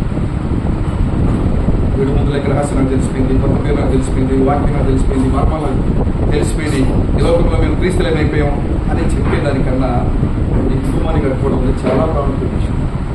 ఎలా కట్టుకోవాలి? వాక్యానుసారంగా నిర్మించుకోవాలి. చూడండి, ఈ యొక్క అమ్రాము ఎక్కేబేదులు వారి దగ్గర డబ్బు లేదు, వారి దగ్గర ఆస్తి లేదు, వారు బానిసగా ఉన్నారు. అయినా వారిద్దరూ అన్యోన్యంగా ఉండటమే కాకుండా వారి పిల్లల మధ్యలో కూడా ఏం చేసేవాడు? వాక్యాన్ని పోసారు. తమ్ముడు కోసం పరిగెట్టాడు, తమ్ముడు కోసం ఎంతగా పరిగెట్టిందో చూడండి. అసలు చివరికి ఆ యొక్క ఇజ్రాయేల్ విమోచకుడు పెద్దడు అవుతున్నాడు ఆ యొక్క అంతఃపురంలో. ఎప్పుడైతే ఆ బాలుడు దొరికాడో రాణికి ఏం చేసిందామే? ఈ బాలుని పెంచడానికి ఒక ఐగుప్తురాలు తీసుకురమ్మంటారా? ఎబ్రి తల్లిని తీసుకొని రమ్మంటారా అని ఏం చేసింది? వెళ్ళి ఆ సొంత తల్లిని తీసుకొచ్చి పని మనిషికి పెట్టింది. ఎవరు చేసింది పని? అక్క చేసింది. ఎవరి కోసం? తమ్ముడి కోసం. ఎందుకంటే అమ్రాము ఎక్కేబేదులు తమ పిల్లల మధ్యలో అలాంటి వాతావరణం సృష్టించారు. మనగా విశాలి గడ్డలు వచ్చేసి పెళ్లి చేసుకున్న తర్వాత కాదు, 3 నెలల తమ్ముడి కోసం 6 సంవత్సరాల బాలిక పడే తామరం. కేవలం మనుషులతో వచ్చేది కాదు, దేవుని యొక్క వాక్యంతో ఆ కుటుంబం కట్టబడితే తప్ప మనుషులతో జరిగేది కాదు. కాబట్టి నీవు నీ కుటుంబాన్ని ఎలా నిర్మిస్తున్నావు? నీ బిడ్డలు ఎలా నిర్మిస్తున్నావు? వాక్యంతో నిర్మిస్తున్నావా? లేదా లోక సంబంధమైన కార్యాలతో? నువ్వు అలా ఉండాలి, నువ్వు మంచిగా ఉండాలి, నువ్వు ఆ సినిమా హీరోలకు డ్రెస్ వేయాలి, ఈ సినిమా హీరోలకు కలదవ్వాలి, ఈ సినిమా హీరోలకు నువ్వు బండి దొరాలి, ఆ సినిమా హీరోయిన్లకు నువ్వు ఉండాలి, ఇలా ప్రోత్సహించి పిల్లల్ని తప్పుగా పట్టిస్తారు. చాలా మంది ఉంటారు, భర్త మారుమనసుకుంది, భార్య మారుమనసు ఉండదు. ఒకడు భార్య మారుమనసు పనికెళ్ళి భర్తకి మారుమనసు ఉండదు. అప్పుడు ఆ కుటుంబంలో కొన్ని రకాల సమస్యలు ఉంటాయి. నిజంగా స్పష్టంగా చెప్తారు, అది చాలా అద్భుతమైన కుటుంబం ఉంటుంది. ఇద్దరు భార్యాభర్తలు ఇద్దరు కూడా విశ్వాసులై ఉన్న కుటుంబం కన్నా ఒక భర్త విశ్వాసి లేదా భార్య విశ్వాసి అయి ఉండి ఒకడు మరొకరు పోరాటం చేసే కుటుంబం ఎలాంటిదట? ఎలాంటి మధురమైన కుటుంబం అంటే ఏం 10 రోజులు చెప్తున్నారు. అవునండి, ప్రతిరోజు నీ విశ్వాసాన్ని పరీక్షించుకోవడానికి నీకు మంచి అవకాశం. ప్రతిరోజు ప్రతిక్షణం ఎంత ఓట్లో ఉన్నాం, ఎంత అప్పులో ఉన్నాం, ఏ విధంగా మనం నిలబడగలుగుతున్నాం, ప్రతిక్షణం నీకు ఇక్కడ ఉంటుంది, తెలిసిపోతూ ఉంటుంది. కాబట్టి వాడు అలాంటి కుటుంబానికి నీకు ఉన్నట్లయితే నీళ్ళని గొప్పవాడికి కూడా మరొకటి నీ విశ్వాసాన్ని మరింత రోజు పెంచుకోవచ్చు. హల్లెలూయా. కాబట్టి నీ కుటుంబాన్ని నువ్వు ఎలా నిర్మిస్తున్నావు, ఎలా కట్టుకుంటున్నావు? ఏదో అమరావతి వలె మరి కట్టుకున్నావు. చిన్న తమ్ముడి కోసం పరిగెత్తిన మిరియం చూడండి, మిరియం అంతగా పరిగెట్టింది కదా, తమ్ముడు కోసం పరిగెత్తింది. తమ్ముడు నాయకుడిగా మారిన తర్వాత అన్న వచ్చాడు, ఆహారం వచ్చాడు. చూడండి, నేను పెద్దోడిని, అసలు నాయకత్వం చేయాలంటే ఎవరు చేయాలి? నేను చేయాలి, నేను పెద్దోడు కదా, ఎందుకంటే పెద్దోడు చేయాలి కదా అని అనుకున్నాడు. ఆహారం ఏది అడిగినా కూడా ఇశ్రాయేలు పెద్దలు, ఇశ్రాయేలు సమూహం ఏది అడిగినా కూడా ఇదిగో మన నాయకుడైనా అది కుటుంబం రావాలంటే తల్లిదండ్రులు ఎంతగా పెంచుండాలి. ఒక అన్న తనకంటే తన తమ్ముడిని హెచ్చరించడం, అది ఎంతగా మంచి నిర్మాణం జరిగి ఉండాలి కుటుంబంలో. ఎక్కేపేద అమరాములు ఆ కుటుంబంలో ఎలాంటి పునాదులు వేశారు, అక్కడ ప్రార్థన జీవితం చేశారు. అక్కడ ఆ అహరోను తన తమ్ముడికి తన స్థానాన్ని ఎక్స్పెక్టేషన్, అతను అన్నగా మారిపోయాడు. మోషే ఇతను తమ్ముడుగా మారి, మోషే ఏం చెప్తే అదే ఆమె. ఎందుకంటే మోషే ఎవరనుకున్నాడు, దేవుడు ఎవరనుకున్నాడు? మోషే ద్వారా దేవుడు అనిపిస్తున్నాడు. ఈ యొక్క అహరోను, మోషే, మిరియాము వీళ్ళు ముగ్గురు కూడా దేవుడు 20 లక్షల మంది జనాభాని నడిపించడంలో కీలక పాత్ర పోషించారు. ముగ్గురు ఎవరు పెంచారు? ఒక విశ్వాసురాలైన తల్లి, ఒక విశ్వాసురాలిగా కుటుంబం నిర్మించారు. 20 లక్షల మంది జనాభా నడిపించేటువంటి బిడ్డలుగా మార్చారు వాళ్ళు. మిరియాము తమ్ముళ్ళతో పాటలు పాడుతూ నాయకత్వం వేసి తీసుకుని పోతా ఉంది. ఆహారం యాజకత్వం చేస్తా ఉన్నాడు. మోషే దేవుని స్వరాన్ని డైరెక్ట్ గా విని ఇశ్రాయేలు నడిపిస్తూ ఉన్నాడు.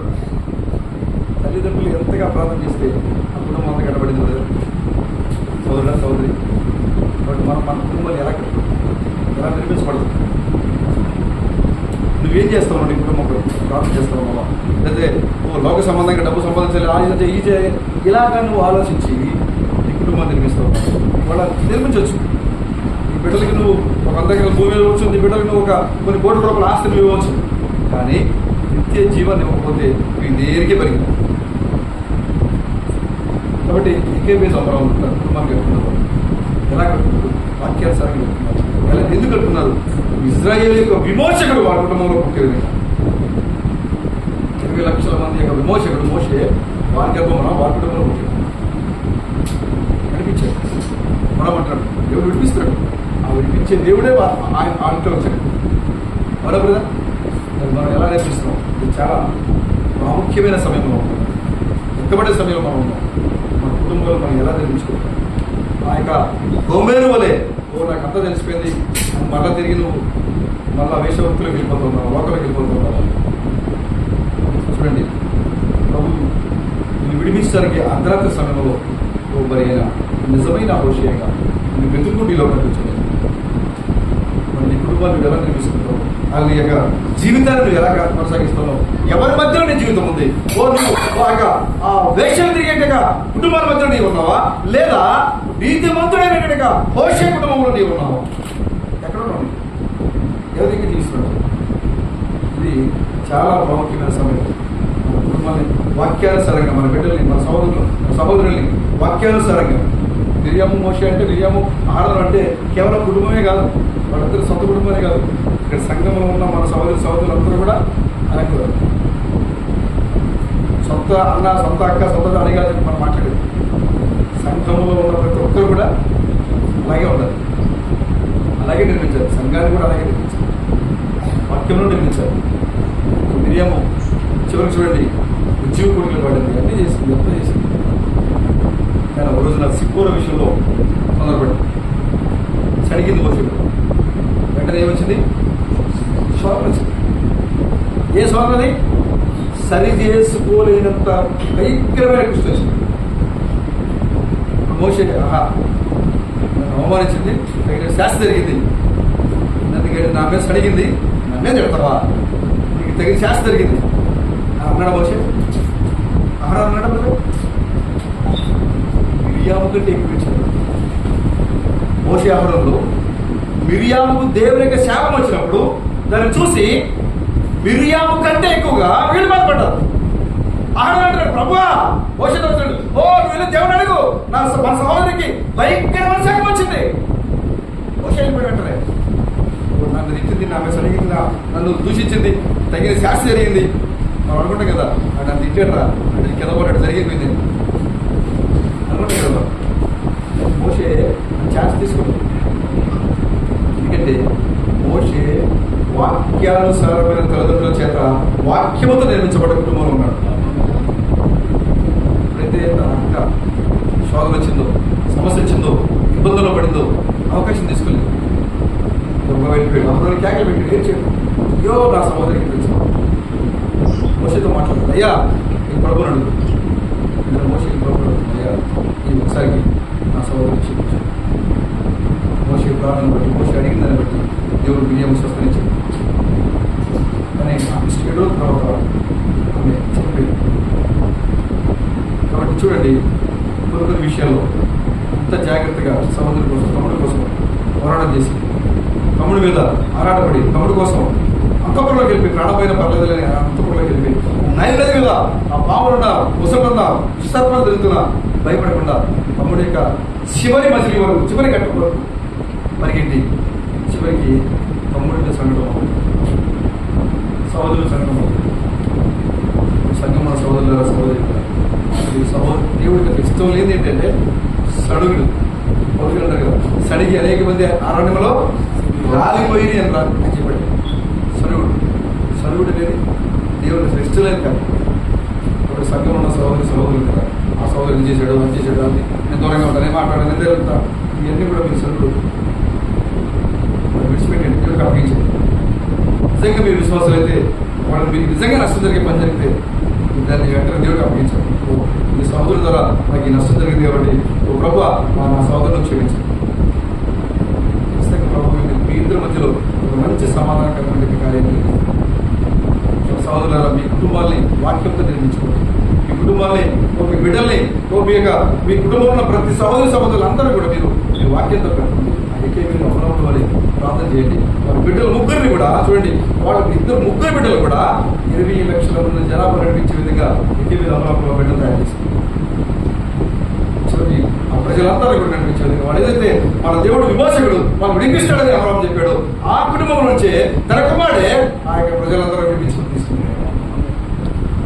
కాబట్టి మీ బిడ్డల విషయంలో, మీ కుటుంబ విషయంలో, మీ భర్త విషయంలో చూడండి, అమరావతి రాగలు రావడంతోనే ఎక్కడ ఎదురు వెళ్ళి నా ప్రేమైన వాడ ఈరోజంతా ఎలా జరిగింది కార్యము, ఎలా జరిగింది, ఎలా ఈరోజు నీకు ముగిసింది అడిగితే ఆ రోజు జరిగే కార్యం అంతా చెప్తున్నాయి. ఇంటికి రాగిన మనం ఏం చెప్తాం, ఇచ్చావా ఈ కార్యం జరుగుతుంది. చీరగా మనం తెచ్చావా, బంగారంతో మనం తెచ్చావా, భర్త మీద ఇంకొక సంబంధం జరుగుతుంది. కానీ దైవక్తులు లేని భార్య ఆ విధంగా లేదు. ఇజబేలులా ఉండదు. ఇజబేలు తన కుటుంబాన్ని చేసింది, పాడు చేసింది.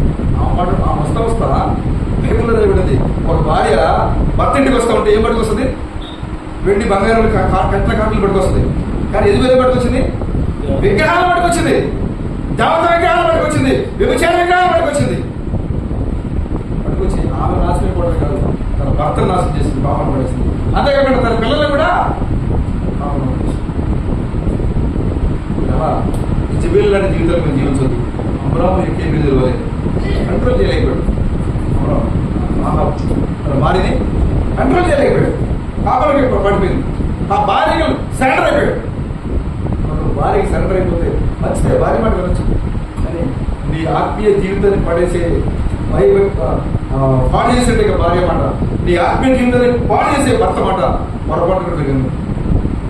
కుటుంబాన్ని కట్టే విధంగా ఉన్నప్పుడు ఖచ్చితంగా మీరు వాళ్ళు ఫాలో అవ్వండి. మీ భార్య వాక్యానుసారంగా నేర్పిస్తున్నారు, అలాగే ఫాలో అవ్వండి. మీ భర్త చిత్రుడా అలాగే ఫాలో అవ్వండి. మీ కుటుంబాన్ని ఆత్మ సంబంధంగా మీరు నిర్మించుకోండి, లోక సంబంధంగా కాదు. ఎక్కేవేది అమరం దగ్గరైతే కుటుంబాన్ని నిర్మించుకొని ఒక మంచి మరి యోధులైన బిడ్డలు ఇద్దరు ముగ్గురు బిడ్డల్ని ఎవరికైతే సంఘానికి అప్పగించారు, అలాగే మీరు కూడా మీ కుటుంబాన్ని వాక్యానుసారంగా నిర్మించుకొని విశ్వాసంలో మరింతగా ముందుకు కొనసాగుతారు. చూడండి, ఒక మాట మీరు ముగిస్తారు. ఈ యొక్క యాకోబు భూ సంబంధమైన దేహాన్ని చూసి రాహేలు పెళ్లి చేసుకున్నాడు, దేవునికి ఎన్నిక లేయ. అవునా?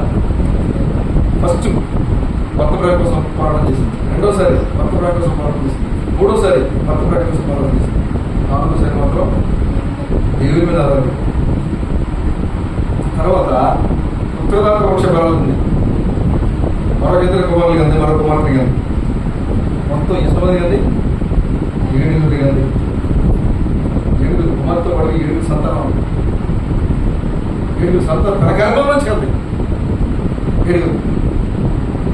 దేవునికి ఎన్ని ప్రత్యేక ఆలోచన భూ సంబంధమైన దాంట్లో మీరు మార్చించదు, లక్ష్యం ఉంచదు, మీరు భౌతిక సంబంధమైన శరీరాల మీద మీ హృదయం ఉంచదు. దేవుడు ఏదైతే మీకు చూపిస్తున్నాడు ఎలాంటిదైనా, మీ వ్యక్తిగత జీవితమైనా మీ కుటుంబమైనా ఎలాంటి మార్గమైనా ఎలాంటిదైనా సరే మీరు పరిపూర్ణంగా దేవుని మీద ఆధారపడండి. సొంత నిర్ణయం కాదు, దేవుని మీద మీరు ఆధారపడండి, ఆనందండి.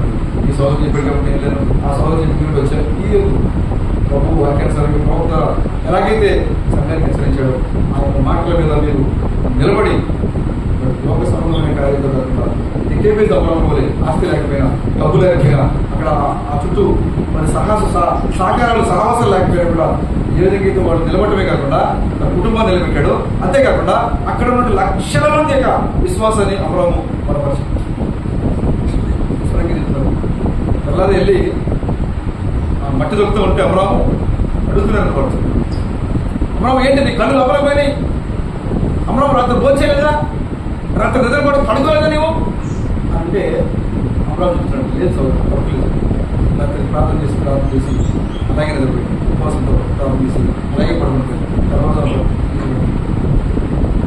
చూసారా, ఓ దేనికోసం అబ్రాహాము, దేనికోసం ఖచ్చితంగా మన అందరి కోసం ఎవరో ఒకరు ప్రార్థన చేయాలి, నేనే చేస్తాను. కుటుంబం కోసం కుటుంబానికి సుమారు నిలబడింది.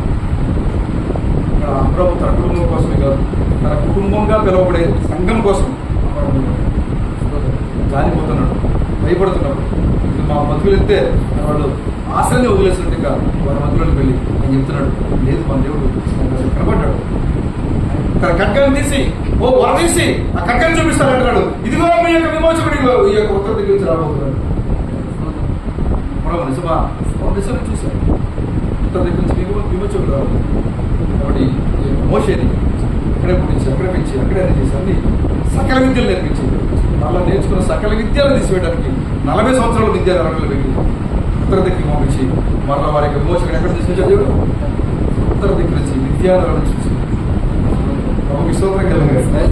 నా సోదరులు కుటుంబాలను వాక్యానుసారంగా నిర్మించండి, మీ బిడ్డలు వాక్యానుసారంగా నిర్మించండి. మీరు ఎప్పుడైతే మీరు విశ్వాసంలో నిలబడుతారో మీ కుటుంబమే కాదు కానీ సంఘంలో మీ మిమ్మల్ని చూసి అనేక మంది జీవన ప్రేరణ పొందుతారు. సంతోషించి తన కుటుంబం కోసం ప్రార్థన చేసుకున్నారా, మన సంఘం కోసం ప్రార్థన చేసుకున్నారా, మనం కూడా సమాజంలో జీవించారు. ప్రేరణ విశ్వాసం నడవడిక ఇవన్నీ కూడా ఒకరిని చూసి ఒకరికొకరు ఏం చేయాలంట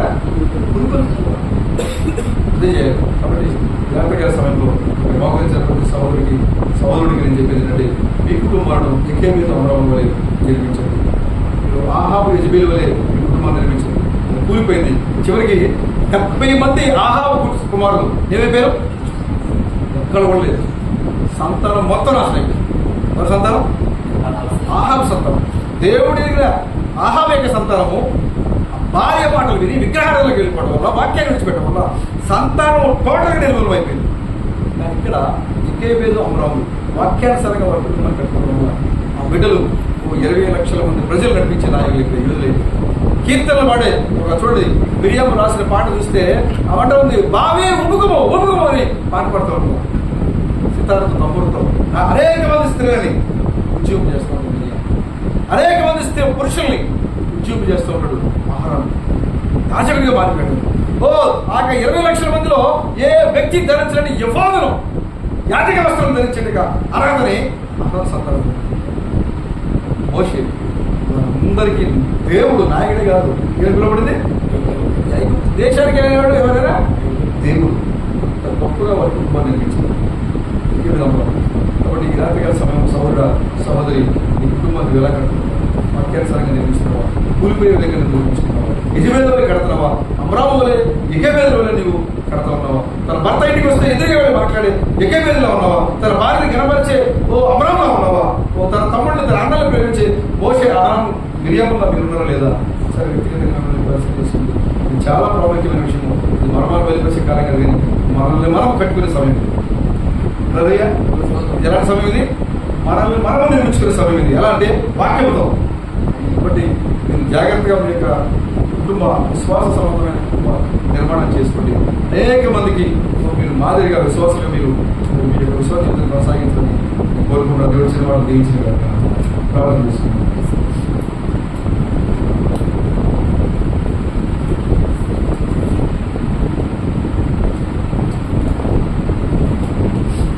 సహోదరుడు సహోదరి మహాపరిశుద్ధుడైన భక్తుడుగా నా జీవము మాత్రమే మీ ఘనమైన విలువైన పరిశుద్ధమైన ఓ ప్రభా, ఈ రాత్రి సమయంలో మా ప్రశస్తమైన ఓ సర్వలను ప్రేమించి ఓ ప్రభా, ఓ మీ కుటుంబాలను మనకి బహుమానం ఇచ్చి ఓ ప్రభా ఈ ప్రాంతంలో ఒక కుటుంబంగా నిలబెట్టుకోవాలనుకుంటుంది. ఓ చరిత్రలు వేయబడుకుంటే ఈ కుటుంబం ద్వారా ఓ భూమి ఆకాశానికి సృష్టికర్తమైన నీవు ఎంతో మహిమ పొందాలని మీ ముందు ఆలోచనలోనే నిర్ణయించుకొని ఓ ప్రభా ఈ చివరి దినంలో ఓ ప్రభా సామాన్యంగా ఈ ప్రాంతంలో సోదరు కుటుంబాన్ని నిలబెట్టి సహోదరుడు అనేక మందికి మాదిరిగా తన కుటుంబము కట్టడానికి పరిశుద్ధాత్మగా మీరే సోదరులు ఒకటి నడిపిస్తున్న దేవుడానికి మా గొప్ప దేవుడా ఈ రాత్రికాల సమయంలో సోదరు కుటుంబం అంటే సోదరుల కుటుంబమే కాదు, కానీ ఈ సంఘమంతా ఒకే కుటుంబంగా ఉన్నాం ప్రభు. మా గొప్ప దేవుడా మమ్మల్ని ప్రభా వేరువేరుగా ఉన్నటువంటి కుటుంబాలను వేరువేరుగా ఉన్న గోధుమలు తెచ్చి పిండి చేసినట్టుగా ప్రభా మరి మీ ఒకే కుటుంబంగా మమ్మల్ని సమకూర్చి ఒకే ఆత్మను మా మీద కుమ్మరించి ఒకే గిన్నెలోని అపోసులు తాగినట్టుగా మాకు మరి ఆత్మ ద్వారా సత్యం ద్వారా కలిసి గొప్ప ఆత్మీయ జీవితాన్ని మా మీద కుమ్మరిస్తున్న దేవుడని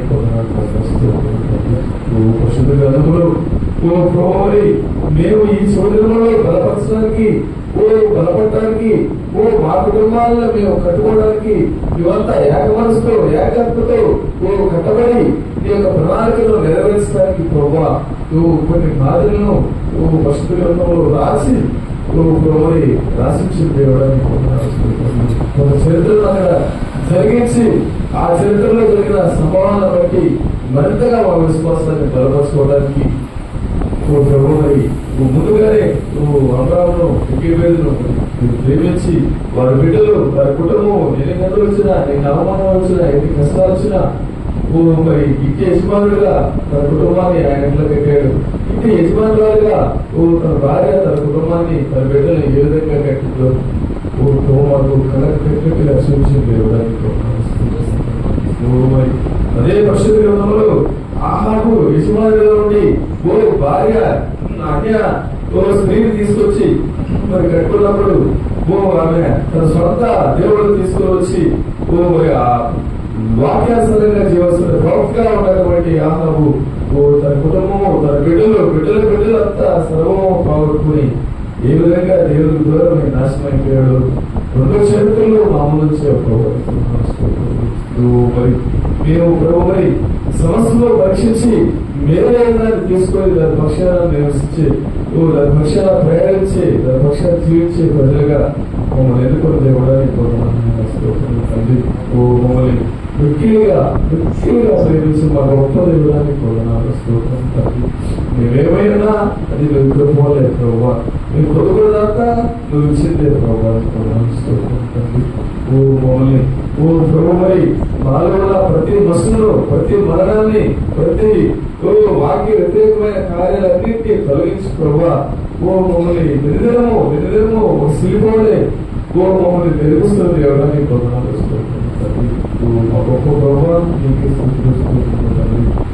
మరి సమయంలో మరి ప్రభావ సంబంధంగా మరి ఎన్నో సమస్యలు, ఎన్నో ఇబ్బందులు కుటుంబం కనుక్కునే విషయంలో సాధారణ నీ దగ్గర నుంచి అనుమతి తీసుకుని వచ్చి ఎన్నో గలుగుల ద్వారా మరి వాక్యానుసారంగా కలవడం నీ కుటుంబాన్ని లోక సంబంధంలో పడేసి మరి చిన్నగా చేయాలని వాడు ఎంతో ప్రయత్నం చేస్తున్నప్పటికీ సరువుల ద్వారా ప్రభుని విశ్వాసాలు బలపరిచి సంఘం ద్వారా, సంఘ సభల ద్వారా మరింతగా బలాన్ని చేకూర్చి తన కుటుంబాన్ని వాక్యంతో కట్టుకునే గొప్ప భాగ్యాన్ని సోదరికి ఇచ్చినందుకు మరి మా గొప్ప విమర్శగా మరి చెప్పిన ప్రభు మరి వాక్యానికి వ్యతిరేకంగా మరి భయంకరమైన పాపంలో ఉన్నప్పటికీ తన ప్రేమ వల్ల మరి తన పక్షాన దేవుడి చిత్తము ఏ విధంగా నెరవేర్చబడుతుందో మరి తన భార్య అయినటువంటి భూములకు పరిపూర్ణంగా ప్రేమతో, సహనంతో, ఓర్పుతో మరి బయలుపరిచి తనకు పరిపూర్ణంగా ఆ సృష్టికర్తను పరిచయం చేసి తన భార్యను ఏ విధంగా తెచ్చుకున్నాడో ఒకే దాగి ప్రభావ మనం బయటపరిచింది ఎవరానికి ఈ లోకంలో పడిపోయే మమ్మల్ని పాత జీవితంలో, వెనుకపోయే జీవితంలో, పిల్లపోయే జీవితంలో ఉన్న మమ్మల్ని ప్రభావ మీరు ఇంకా ప్రేమిస్తూ ప్రభావ మరి మా కోసం ప్రభావ మరి దిగొచ్చి ప్రభావ 7 మందులు 7 ఊరులు నిజమైన నామము ఈ చివరిలో నువ్వు ఏమైనావు మొత్తము మాకు బయటపరిచి ప్రభావ నీవు మా కోసం చేసిన త్యాగాన్ని మరి ప్రభు మా ముందుంచి నువ్వు మాకు బయటపరిచి ప్రభు మమ్మల్ని నీ పక్షాన్ని నడిపించుకుంటున్నా మా గొప్ప దేవుడానికి సంగతి విశ్వాసించండి. ప్రతి ఒక్కరిని విశ్వాసించండి. ప్రతి వ్యక్తిగత కుటుంబాలను మరి ప్రభా ఈ రాత్రి సమయంలో మాతో మాట్లాడినట్టుగా ప్రభా మేము మరింతగా ప్రభా వాక్యంతో కట్టబడే భాగ్యం దయచి మరి ముఖ్యంగా రాత్రి సమయంలో మా ప్రశస్త ప్రత్యేకంగా ఎలాంటి సమస్యలు వచ్చినా మా సృష్టికర్త ఉన్నాడు అనే ధైర్యం దయచేయండి. మరి నా సంఘం ఉందనే ధైర్యం దయచేయండి ప్రభావ. నాకు పెద్ద కుటుంబం ఉందనే ధైర్యం దయచేయండి. ప్రతి బలహీనతలో, ప్రతి సమస్యలో సాధారణ తీసుకొచ్చిన చిక్కులన్నింటినీ వాక్యంతో జయించి నిలబడి మరి జయించే కుమారుడుగా ముందుగానే తెలుసుకొని నీకు నిత్యమైన పేరును సోదరుడికి పెట్టావు. మరి నామంలో భర్తగా బలాన్ని పొందుకొని ముందుకు వేసే భాగ్యం తెచ్చింది. తన కుటుంబాన్ని ప్రేమతో కట్టుకునే భాగ్యం తెచ్చింది. సోదరుని దీవించండి. ఎలాంటి బలహీనత వచ్చినా ఆ బలహీనత తీసుకొచ్చేది దేవాన్ని మాకు బయలుపరిచారు ప్రభావ. వాక్యంతో మరి ఆ బలహీనత తీసుకొచ్చే దేయాన్ని ఖండించే శక్తిని సోదరులు నేను పోమని ప్రార్థిస్తున్నాను.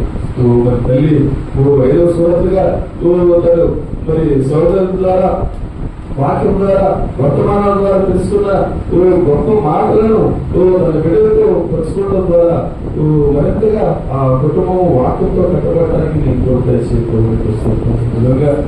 అబ్రాహాము ఎక్కేబేదలు ఏ విధంగా అయితే తన బిడ్డలు పెంచారు ప్రభావ, అలాంటి జీవితాన్ని ఈ కుటుంబాన్ని దయచేయమని ప్రార్థిస్తున్నాను.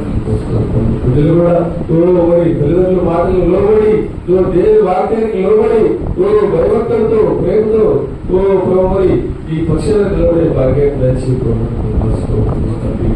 మా గొప్పది కూడా నీకు గొప్ప వర్తమానాన్ని మరి మా ప్రశస్తమైన సోదరుల ద్వారా వారి సంఘానికి అందించిన మా గొప్పది కూడా నీకు సోదరు జీవించండి.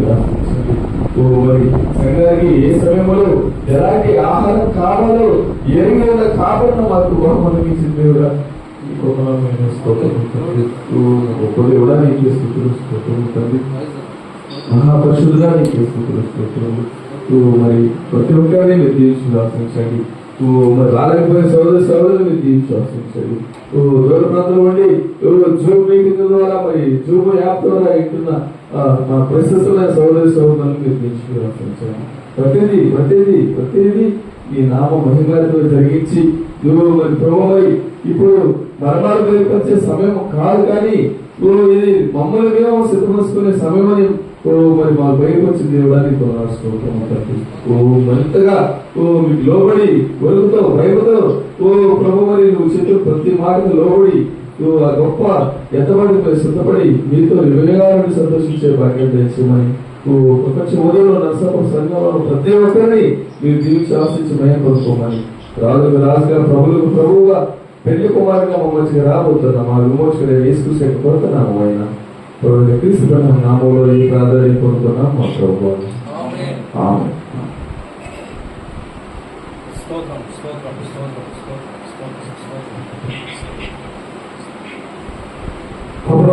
ఉంటుందా మీ కృపను అల్పులము పాపమైన మా మీద కొలత లేకుండా విస్తారంగా మా మీద చూపిస్తున్న ప్రభావాన్ని తీసుకుంటున్నాము.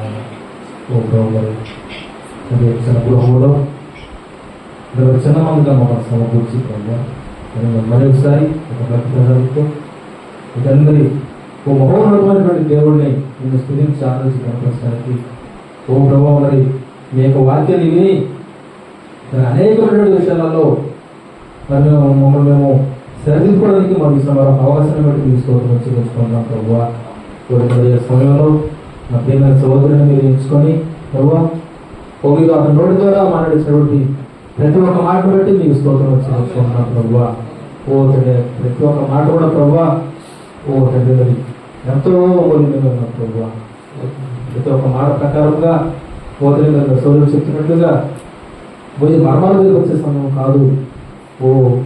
మీరు ప్రతి ఒక్కరూ మీరు సరిదిద్దుకునే సమయము మీరు చెప్తున్నారు ప్రభావ. మీ స్తోత్రం సరే మీ మాట ప్రకారంగా ప్రతి ఒక్కరూ కూడా నేను దైవక్తులు కలిగి ప్రభావ మీరు మా మమ్మల్ని ఎంతగా ప్రేమించి తండ్రి లోకానికి దిగి వచ్చి ఎన్నో శ్రమలు నిందలు అవమానాలు కష్టాలు వేదనలు అనుభవించి ప్రభావ మరి మీరు ఈ రీతిగా జీవించండి మరి మాదిరిగా మరి జీవించి వెళ్ళారు ప్రభావ. ప్రతి ఒక్క విషయాన్ని ప్రతి ఒక్క కార్యాన్ని మరి ప్రతి ఒక్క సందర్భాన్ని జ్ఞాపకం చేసుకుంటూ మరి మా ప్రభువు మాకు చూపించిన విధంగానే మేము నడుస్తున్నాం లేదా అని పరిశీలించుకుంటూ ముందుకు సాయంత్రం పెట్టుకుంటున్నాం ప్రభావ. ప్రతి విషయంలో నేను సరిదిద్దబడాలని మేము కోరుకుంటున్నాము. తండ్రి మరి లోకం ప్రపంచంలో ప్రపంచ చరిత్రలో ఏ పరిస్థితులకు కానీ ప్రవక్తలకు కానీ అపోస్తులకు కానీ ఇవ్వబడినటువంటి గొప్ప మర్మాలను మాకు బయలుపరిచారు ప్రభావ. తండ్రి మరి చెప్పిన విధంగా పరిశుద్ధులందరూ మిమ్మల్ని ఆశ్చర్యంగా చూస్తున్నారు. ఎందుకంటే మీకు ఇవ్వబడిన ఆశీర్వాదము మీకు ఇవ్వబడిన ప్రత్యక్షత ఏ కాలంలో ఏ ప్రవక్తకి ఏ మానవుడికి ఇవ్వలేదని మీరు చెప్తున్నారు ప్రభావ. అటువంటి గొప్ప ప్రత్యక్షత పొందినటువంటి మేము మరి ఇంకా వాక్యాలను నిర్లక్ష్యంగా వండుకుంటూ మరి లోకసమైనటువంటి పనుల వైపు మరి ఎక్కువగా దృష్టి పెట్టుకుంటూ జీవించడం అది మాకు సమంజసం కాదని మేము ఎరిగి ఉన్నాం ప్రభావ. కాబట్టి తండ్రి విషయంలోనూ మేము సరిదిద్దుకోవడానికి మాకు సహాయం పడుకున్నాం ప్రభావ. గొప్ప గొప్ప మనిషినటువంటి దేవుని యొక్క భక్తుడైనటువంటి అమరావు మాదిరిగా ఆయన మరి తన కుటుంబం కోసము తన జాతి కోసము ఏ రీతిగా మరి రాత్రంతా మరి తినకపోయినప్పటికీ పగలంతా పనిచేసి వచ్చి మరి ఏకోలేదు అయ్యో మీరు చాలా అలసిపోయారు, మీరు విశ్రాంతి తీసుకోండి. నేను విశ్రాంతి తీసుకోను, మీరు చాలా అలసిపోయారు కాబట్టి కొంచెం ఏదైనా తినండి అని చెప్తే నేను తినను అని చెప్పి మరి విధి మీదకి ఎక్కి మరి అర్ధరాత్రి 1 గంట 2 వరకు కూడా ఏడుస్తూ ఆయన ప్రార్థించాలని చెప్పింది ప్రభావ. ఈరోజు నేను అయోధ్యులు రోజు నన్ను ఎంతో ఇబ్బంది పడుతున్నారు, ఈరోజు ఒకరిని కొట్టారు, ఈ స్థితిలో నేను విశ్రాంతి తీసుకోలేను, నేను భోజనం చేయలేను, నేను ప్రార్థన చేస్తాను అని ఆయన ప్రార్థించడానికి వెళ్ళే విధంగా ప్రభావ ఈ దినాన ప్రతి ఒక్కరూ కూడా మరి మా గురించి మరి అత్యంత సంఘం గురించి సోదరుల గురించి మరి వెనకబడిన వారి గురించి, కాపల గురించి, ప్రతి ఒక్కరి గురించి ప్రార్థన చేస్తున్నాం ప్రభావ. మన యొక్క స్థానాన్ని స్థానంలో స్థిరంగా నిలబడని మనం సాయం చేయగలుగుతున్నాం ప్రభావ. మరింత విశ్వాసంతో ముందుగానే మనం సాయం చేయాలి. సౌరుడు చెప్పిన విధంగా దేవుడు ప్రేమించడం అంటే దేవుడు ప్రేమిస్తున్నానని రోజులో చెప్పుకోవడం కాదు, కానీ మీరు చెప్పిన విధంగా మరి పరిశుద్ధ గ్రంథంలో చదవడం ద్వారా, వర్తమానం వినడం ద్వారా మేము దేవుడు ప్రేమిస్తున్నామని మీరు చెప్పండి అని మీరు చెప్తున్నారు ప్రభావ. నేను అది ఉన్నాం లేదు అవసరం చేయండి. కుటుంబము, పిల్లలు కుటుంబంలో సరిగా మరి సరైన మార్గంలో దేవుడు చూపించిన మార్గంలో నడుస్తాం లేదో మనం తెలుసుకొని మరి మేము క్రమశుద్ధం మేము నడుచుకోవడం మనం సాధించండి, మనం నడిపించండి. ప్రతి ఒక్కరిని దేవుని యొక్క మాటలు వినడానికి మరి దూరం నుంచి మరి సోదరు యొక్క బంధువులు చిన్నాలు ఇక్కడ స్తోత్రములు ప్రతి ఒక్కరు కూడా ఈ కాలానికి ఏ రీతిలో జీవించి సిద్ధపడి గొప్ప పర్వకాల్చానికి మేము వాసులో మరి అడిగి నడుచుకోవడానికి సాయం చేయమని మరి గృహమును ప్రతి గృహ నివాసం సోదరులు చిన్న బిడ్డలను ప్రతి ఒక్కరిని దీవించమని అంటే మరి ఈ దినం నుంచి మరింత వారి విశ్వాసంతో, మరింత దేవుని యొక్క భయభక్తులతో, మరింత విశ్వాసంతో చూసినట్టు సాయం చేయమని కూడినటువంటి ప్రతి ఒక్కరిని ఆశ్రయించి ఒకరి జరగబోయేటువంటి దినంలో యొక్క ప్రతి ఒక్కరి ప్రవర్తన ద్వారా మీనాలకు మహిమ తెచ్చుకోమని విమోచకుడైన క్రీస్తు నామములో స్తుతించుకుంటున్నాం తండ్రి. ఆమేన్. పరిశుద్ధుడైన మా ప్రభువు,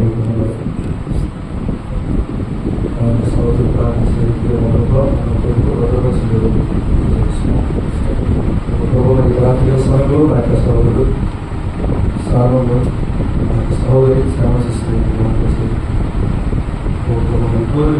జీవితంలో కూడా కొన్ని మాకంటే ముందుగా మా పిల్లల యొక్క జీవితంలో మాకు సాక్ష్యంగా ఆలోచన దాని ద్వారా మా యొక్క విశ్వాసాన్ని బలపరచడానికి ముందుగానే మీరు రాష్ట్రం చేశారు.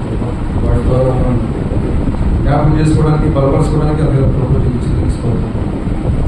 ఉన్న ప్రతి ఒక్కరూ మిరియాము వలె, ఉన్న ప్రతి ఒక్కరూ మోషే అహరోను వలె, ఇక్కడ మోకరించిన ప్రతి ఒక్కరూ ఒకే పేరు అమరాముల వలె జీవితాన్ని కట్టుకోలేస్తున్నారు. ఇక్కడ ప్రతి ఒక్కరు కూడా మరి మోషేగా ఎవరి కోసమని వెతుకుతున్నాడో ఆ గోమేరు మరి ఆ ప్రాంతం నుంచి తీసుకోవాల్సినట్లుగా ఇక్కడ ప్రతి ఒక్కరు కూడా మారు మనసు పొందిన గోమేరులో వాటిని దైవంతో మరి శోధనలు వచ్చినప్పుడు, సమస్యలు వచ్చినప్పుడు సాతాను ఒక్కొక్కసారి మా సొంత వారి ద్వారా మా హృదయాన్ని గాయపరుస్తూ ఉంటుంది, మా సొంత కుటుంబ సభ్యుల ద్వారా మా హృదయాన్ని కలవరపరుస్తూ ఉంటుంది. ఆ సమయంలో మాకు కనిపిస్తూ ఉంటుంది, ఈ మీదట ఏదైనా సరే ఈ సహోదరి నేను బాధ పెట్టింది కాబట్టి ఇక ఎంత మాత్రం నేను ఆమెతో నేను ఉండను, ఇక ఎంత మాత్రం నేను ఆమెతో మాట్లాడను అని మా హృదయాన్ని కఠినపరుస్తూ ఉంటాను. అలాంటి సమయంలో మేము జ్ఞానాన్ని కలిగి ఉండే సార్ మరి కుటుంబాన్ని నిర్మించుకోవడం అంటే మరి మేము ఓర్పు సహనం లేనప్పుడు మా కుటుంబాన్ని నిర్మించుకోలేము, క్షమించే గుణాలు లేనప్పుడు మా కుటుంబాన్ని నిర్మించుకోలేము, ప్రేమ కలిగే స్పర్శ లేనప్పుడు మా కుటుంబాన్ని నిర్మించుకోలేము, త్యాగం చేసే కుటుంబాలు మరి స్పర్శ లేనప్పుడు మా కుటుంబాన్ని నిర్మించుకోలేము. కాబట్టి మేము క్రీస్తులము అని చెప్తున్నాం అంటే ప్రతి దాని మీద మేము విజయాన్ని పొందే వారికి ఉన్న ఎలాంటిదైనప్పటికీ మరి మా సొంత సోదరులే గాయపరిచినా, బాధ పెట్టినా, మాకు అవమానించినా ఎవరో ఇదే అని నీ మీద వేసి నీ మీద ఆనుకునే వారికి మోకరించిన ప్రతి ఒక్కరు కూడా దీవించేది బలపరిచారు. మరి ఒకసారి సోదరి కుటుంబాన్ని పిల్లలు మరి దీక్షితులు బట్టి ఎఫ్సీ బట్టి కుమార్తె లక్ష్మి బట్టి పిల్లలు వాక్య భయభక్తులు మరి పెరగడానికి సాధించారు. సహోదరిని కూడా శ్రవణ సిస్టర్ కూడా మరి 5వ సువార్తగా మేము మార్చాం. మరి మేము బైబిల్ చూసినప్పుడు మత్తయి సువార్త, మార్కు సువార్త, లూకా సువార్త, యోహాను సువార్త, ఇప్పుడు ఎవరి కుటుంబంలో సహోదరి పేరుతో మరి శ్రావణి సహోదరి యొక్క సువార్త, మేరీ సిస్టర్ యొక్క సహోదరి యొక్క సువార్త, సుశీల సిస్టర్ సహోదరి యొక్క సువార్త అనే విధంగా మరి కుటుంబంలో మరొక 5వ సువార్తను తెలిసినట్టుగా సాధన చేసింది. ఆ సువార్త ద్వారా వారి బిడ్డలను, భర్తలను వారు గౌరవించుకున్నట్టుగా సాధన చేసింది. వాక్యంలో మరి కుటుంబాలను గెలిచుకున్నట్టుగా సాధన చేసింది. మోకరించిన ప్రతి ఒక్కరు కూడా దీవించున్నాయి.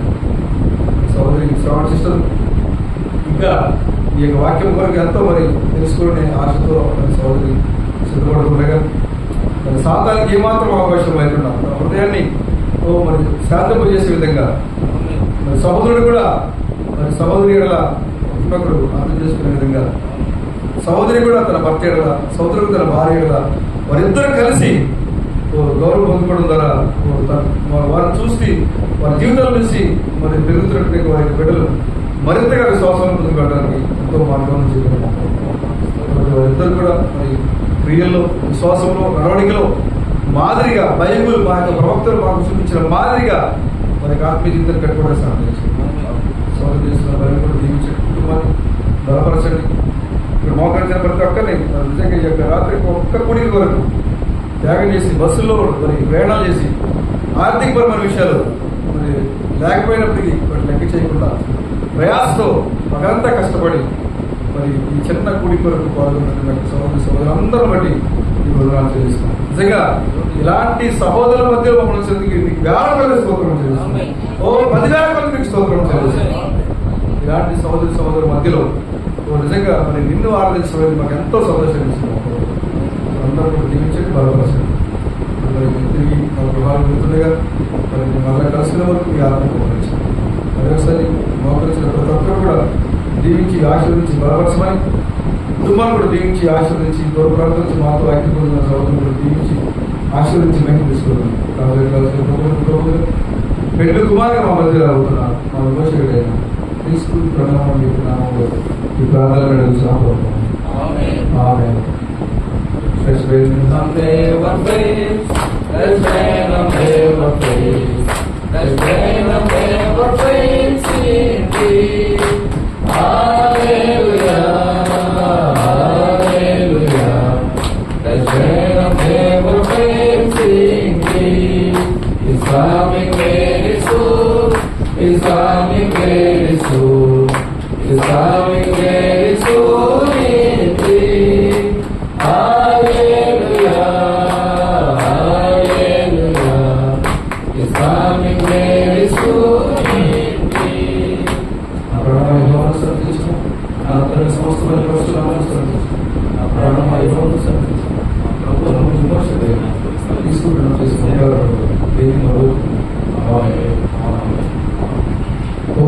మన రాజు ప్రభువులకు ప్రభువును మన పెళ్లి కుమారుడైన క్రీస్తు ప్రణామ యొక్క కృపా సమాధానం ఇక్కడ మోకరించిన పరిస్థితులను, కుటుంబములను, ఐక్యత పొందుతున్న పరిస్థితులను ఇప్పుడే సదాకాలం చూడండి మనందరూ కనిపించిన కాక.